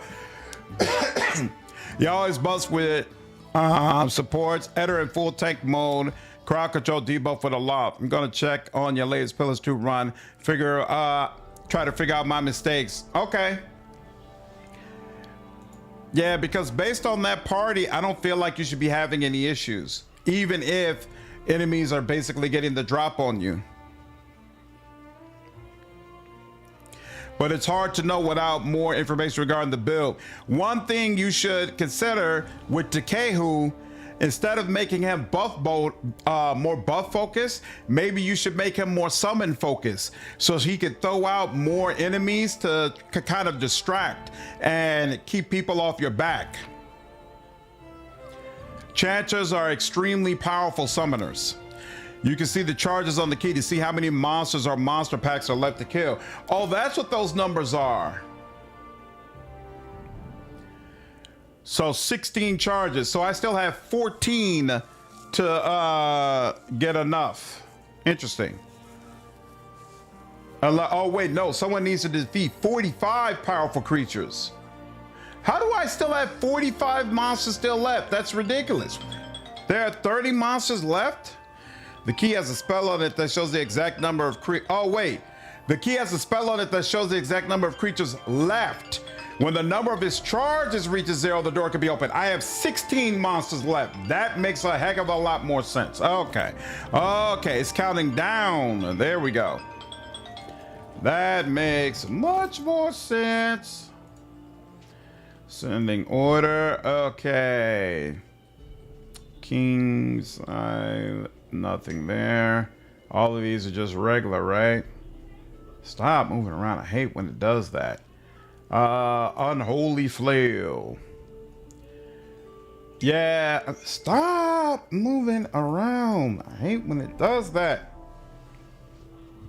Full plate. Yeah, Helm Knight armor, but just regular Helm Knight armor. Okay, here. Does when it happens, no. There's this thing where, like, I'm not scrolling, but the game will just automatically scroll while I'm moving. There. Okay. You. More protection, but she would lose some of her spell resistance. No rush on that. You can't wear a ring. Sure, I guess. What is this? +2 wisdom. He's missing out on some wisdom, but it's not the worst thing in the world, so I'll let that go. Harem already has a headband, right? Headband +4. And you've got strength +4, right? Yep. Now you've got charisma +2. Yeah. So sooner or later, I need to find a charisma band for you. You got intelligence +4. That works. Found a good male half-orc portrait. Oh, those on your demon run? Nice. My one concern with Griefall Dying World is it looks kind of clunky. Maybe it's just an old video. When I played the demo, combat didn't feel clunky, but it did feel like combat needed to be fleshed out more. So we'll see if that's something that they focus on. Okay, I think I can sell that. I can sell this. And these are all just regular. I can sell that. So yeah, I think we're good. Man, I really wish I could give Miri a better weapon.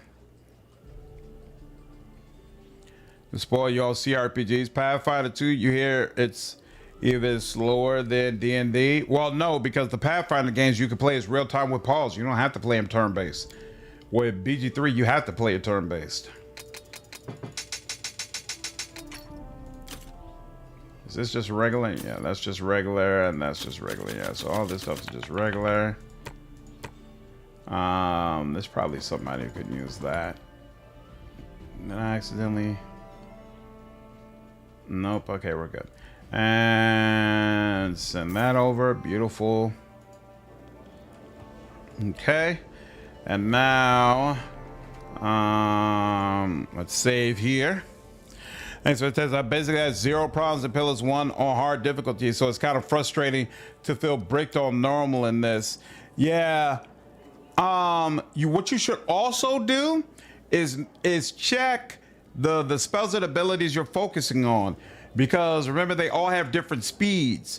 So if your problem is that you're getting run over when you don't have the opportunity to sneak up, you probably should be opening combat either with protection spells for yourself or with very, very fast debuffs and or summons that you can throw out against the group, right? As opposed to other spells that might be very powerful, but by the time you get them off, you're already getting hit up anyway and it loses its efficacy.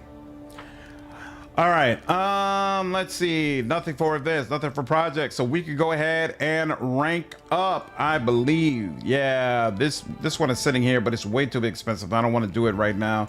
Don't want to do that. Curses, other. Then there's a bunch of stuff for regions, but again, that's going to fast forward things, so don't want to do that. Okay, so we have Grand Diplomat, Curator, or the Counselor. And I think... Grand Diplomat, this is Curators, Culture, and then Relations, right? Relations is Grand Diplomat. I think I'm gonna rank up the Grand Diplomat, but let's just, I'm not sure if it'll let us bring it right to the brink. We'll see. I'm skeptical if Pathfinder 2E will work well with real-time with pause because it has out-of-turn actions. D&D 5e's out-of-turn reactions will make it not work well with real-time with pause. It's a great question. I'm not sure, to be honest with you. It's a great question. Fae pranks are costing too many lives. That's unfortunate. Ooh. Oh. Oh. Oh. Oh. This isn't gonna work. All right, so much for that. We tried it.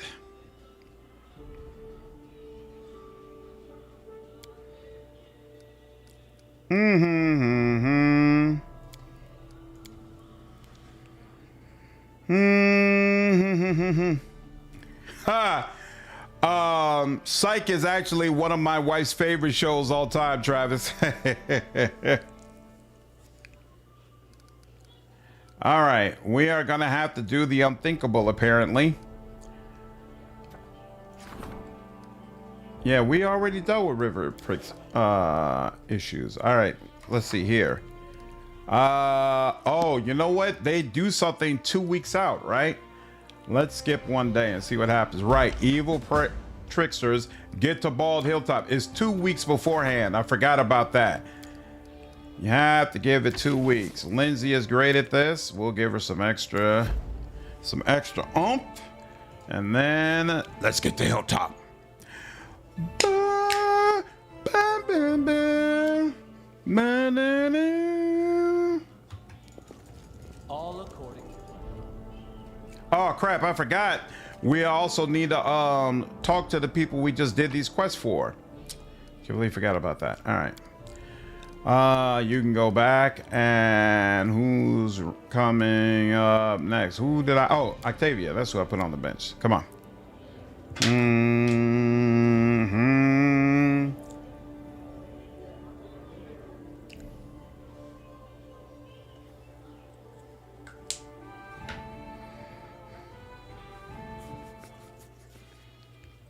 Okay.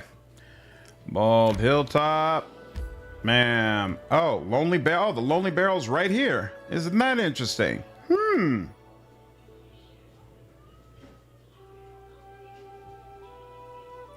Okay. So yeah, this is where that prison was. But then there's another. I thought he said something about there was something in the tours of Lebanese that he needed help with as well. But all right, whatever. I'm not gonna worry about all that. Bald Hilltop. Let's get it cracking. I'm looking forward to seeing which sci-fi game is going to be the Mass Effect killer when the games come out. Yeah. I don't think any of them could be a Mass Effect killer, to be honest with you, because in order to be the Mass Effect killer, one game would not be enough. You would have to have at least 2, but really 3 games that told a complete story with characters that we deeply cared about, you know, and a main character that we deeply connected with. So, you know, these games, I feel like they can only be on the path to proving that they equal up to Mass Effect, but they can't eclipse it with just one entry. Most people, I would venture to say, don't even consider Mass Effect 1 to be the best entry in the overall series. Sorry, but do you think we're getting it expanse this year? We're getting the beta this year, or at least based upon the website, the beta is coming out this year. The full game, no, I think the full game doesn't come out until next year. What are your thoughts on Mass Effect 5 at the moment? Wait and see. I don't think there's any way to tell whether or not it's going to be any good. They should compare it to Mass Effect 1 and not the whole franchise. I would agree with that, to be honest with you.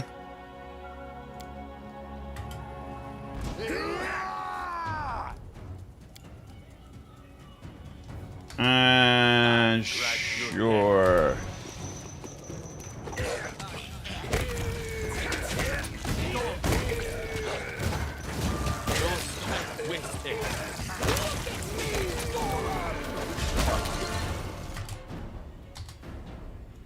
Leafless Lady, Boogeyman.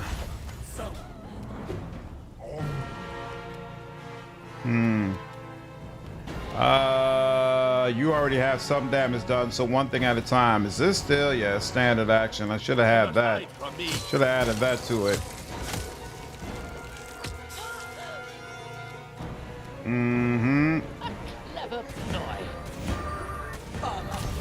Why didn't that do anything?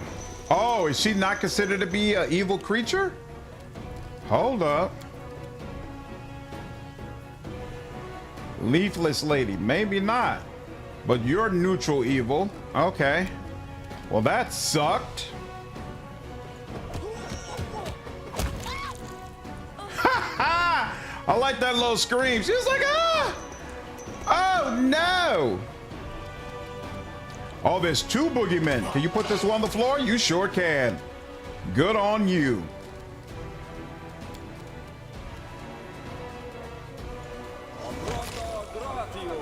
You're out of here.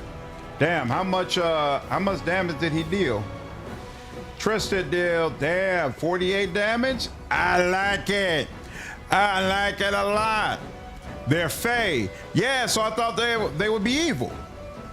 The Exodus team started with their own IP is ballsy, but respect the ambition. Absolutely, I agree.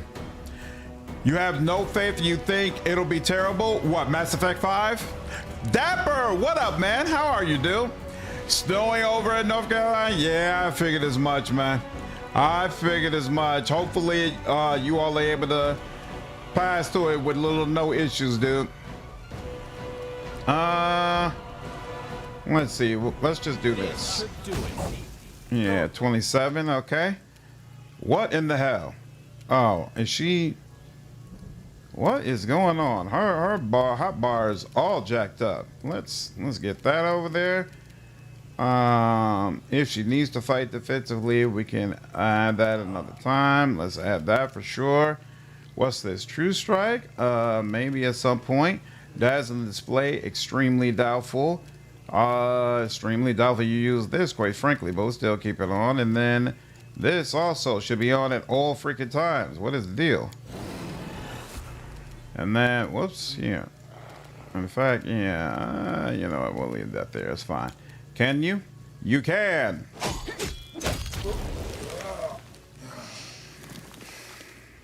I'm a fan.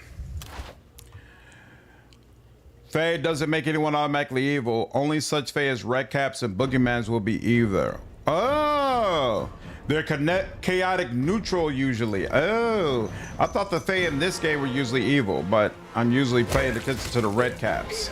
So the reason Mary ran away. What's up, Siko? Because she failed the check and got feared also. Hideous laughter has a separate modifier. Very, very disappointing. Very, very disappointing. You believe BioWare is dead? I doubt the new Mass Effect will be any good. I mean, the Mass Effect is being done by mental perfection +6. That's kind of wild. All right, yeah. Thank you. Thank you for rewarding me proper. Mass Effect is being done by a completely different team from Veilguard. So, I don't know. Like, there's plenty of reasons to not have a whole lot of confidence in what BioWare is doing, but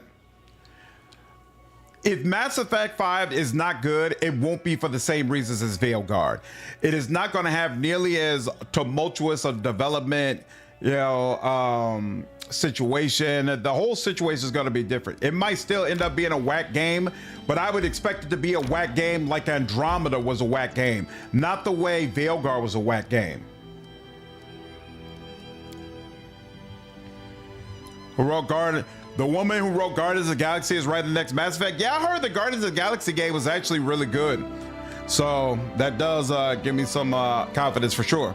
Mass Effect will have a new game. Yeah, BioWare is working on it right now, Siko. Yeah, Veilguard, exactly. Veilguard had its own personal issues. Mass Effect Andromeda exists, Siko. It exists. Run is going great, Benjamin. How are you doing, man? Game of Thrones be like 11 years, I'll never get back.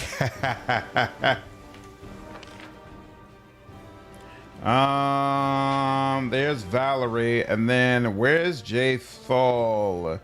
She might, I guess, still be in the tavern. I thought she came out of the tavern, but maybe not.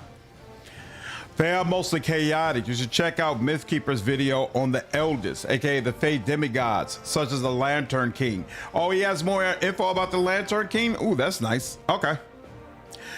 The Guardians of the Galaxy was a great game. That's what I heard, Excelsior. I never played it, but a lot of people spoke very positively about it. Andromeda's heresy. Let's never mention it. Andromeda had the best combat in the whole series, but outside of that, yikes. ME5 success will depend on how hands-off EA allows the devs to work. Yeah, even if they are hands-off though, I don't know. I feel like we're now about to experience a Mass Effect team that we are completely unfamiliar with. Maybe they're capable of great work, but maybe they're not. Wait, what? Oh, I spoke the wrong part. Why didn't... Yeah, they're not saying anything. Valerie, about what happened at the Temple of Prisms. Please let me speak first. I wish to thank you and apologize. I'm afraid I've dragged you into a huge amount of trouble. Valerie sighs. Trust me, I didn't want any of this, and it saddens me that you've had to endure. But at the same time, I'm happy I had you at my side through it all. I finally stopped blaming Shellen for all my troubles and found peace. Not that I suddenly came to love the goddess and her stupid followers. Valerie smiles faintly. But now I understand. If you want others to respect your choices, you must respect theirs, however ridiculous they may seem to you. And of course, I'm ready to return to my duties with you. There are many battles ahead of you, and my responsibility is to protect you from any threat. Valerie bows ceremoniously. Lawful good. Together we can overcome any obstacle. I'm sure of that. Valerie smiles with just one corner of her mouth. Your enthusiasm reminds me of Lindsay's, in a good way. All right, I'm glad the scar is gone. Valerie touches her face where the scar used to be. At least the world around me has returned to its accustomed place. This morning I found another love note under my door. Valerie chuckles, though I can't say I missed the extra attention. Thank you for the conversation. Talk to you later. As you wish, Valerie nods with dignity. One quest done, and nope, that's into a house. We're not looking to go into a house. We are looking to go into the tavern. Mysterious well, into the house. Where do we go for the tavern now? Canera and Kalike's house, right? How do I get to the tavern? Siko, I finished her quest. And we finished it in a way where Shellen healed Valerie's scar. Kind of reminds me of Fable a bit. Complete new team, rebooting a beloved RPG franchise. Character growth is always good. Yep. Valerie feels like she went through a true arc. Okay, I have no idea how I'm supposed to get into the tavern, so I wonder if I choose this library option, does it take me straight to the library or does it give me all the different options? It's so freaking cool being able to just look out here and see all of the different places you build and whatnot. I've always really enjoyed this aspect of the game. It looks so sparse at the beginning, and now more and more is just filling out. I can even see my pier in the distance. Beautiful. Just beautiful.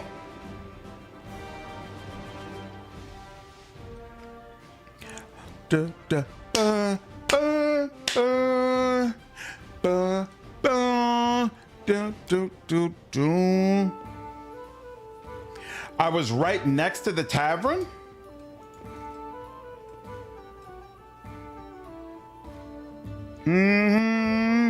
Brother Harm be like, the world is ending and we all will die doom and gloom.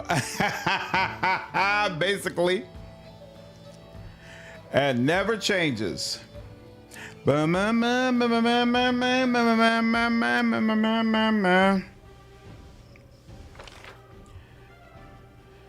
so now it shows a marker for the tavern. I don't understand. It didn't show one before. It's so weird. I was standing right here. Oh, you know what? I was looking down here for a symbol and maybe I just missed this symbol right here. Maybe that's what it is. Thank you, Franny. Do.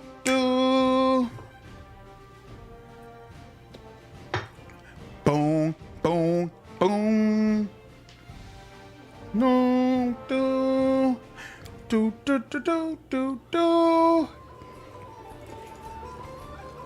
All according to plan. It's all part of the plan. Regarding this story with Tanika and Enio, she impressed me. What exactly would you like to discuss? What can you tell me about Enio? I must admit, the half-blood surprised me. I could say he deserves respect. It's strange, isn't it? One might instead say that he lived in a prison house built of dogma and died serving it. But he was something I cannot yet fully be, an inquisitor with a purpose, someone who sees no barrier in the service of their faith. I'd come to think that the infinite search for new sensations and pleasures was the essence of life, but perhaps this is not enough. I do not like Enio's fanaticism, nor the pointless indulgence of one's whims. There must be another way. Can we really choose our own way? I don't know. I shall meditate upon this. Let's talk about something else. As you wish, and thank you for the conversation. We good? We are not good. I'm not receiving a, Oh, okay, so her stuff is already considered to be taken care of. Cool. Follow my lead.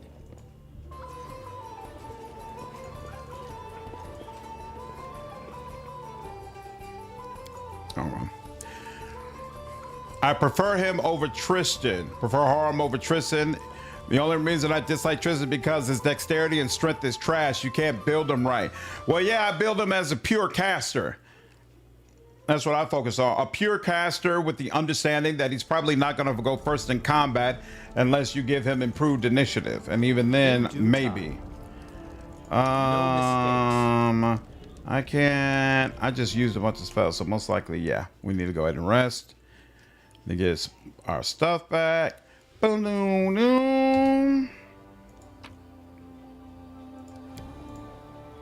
And there we go. Not far. All right, you all. I'm going to go ahead and cut it here. I need to go ahead and get my hair cut and make some other errands. I might be back on tonight, depending on how the day goes. But regardless, I'll definitely be back on tomorrow, and I'm certainly looking forward to it. We are just about out of Act 5, right? I believe we're about to start Act 6. And as I recall, there are only 8 acts in the game. So we should be very, very close to hopefully finishing our entire run in time before the madness of February really kicks into gear. So hope all of you enjoyed this stream, and I will see you in the next one. Take care. Oops. Take care, sicko. Have a good one, Billy.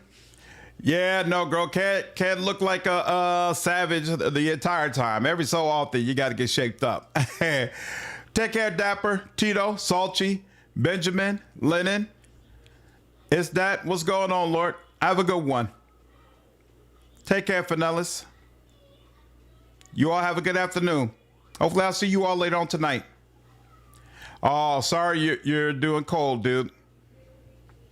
I hope the storm passes over for you soon.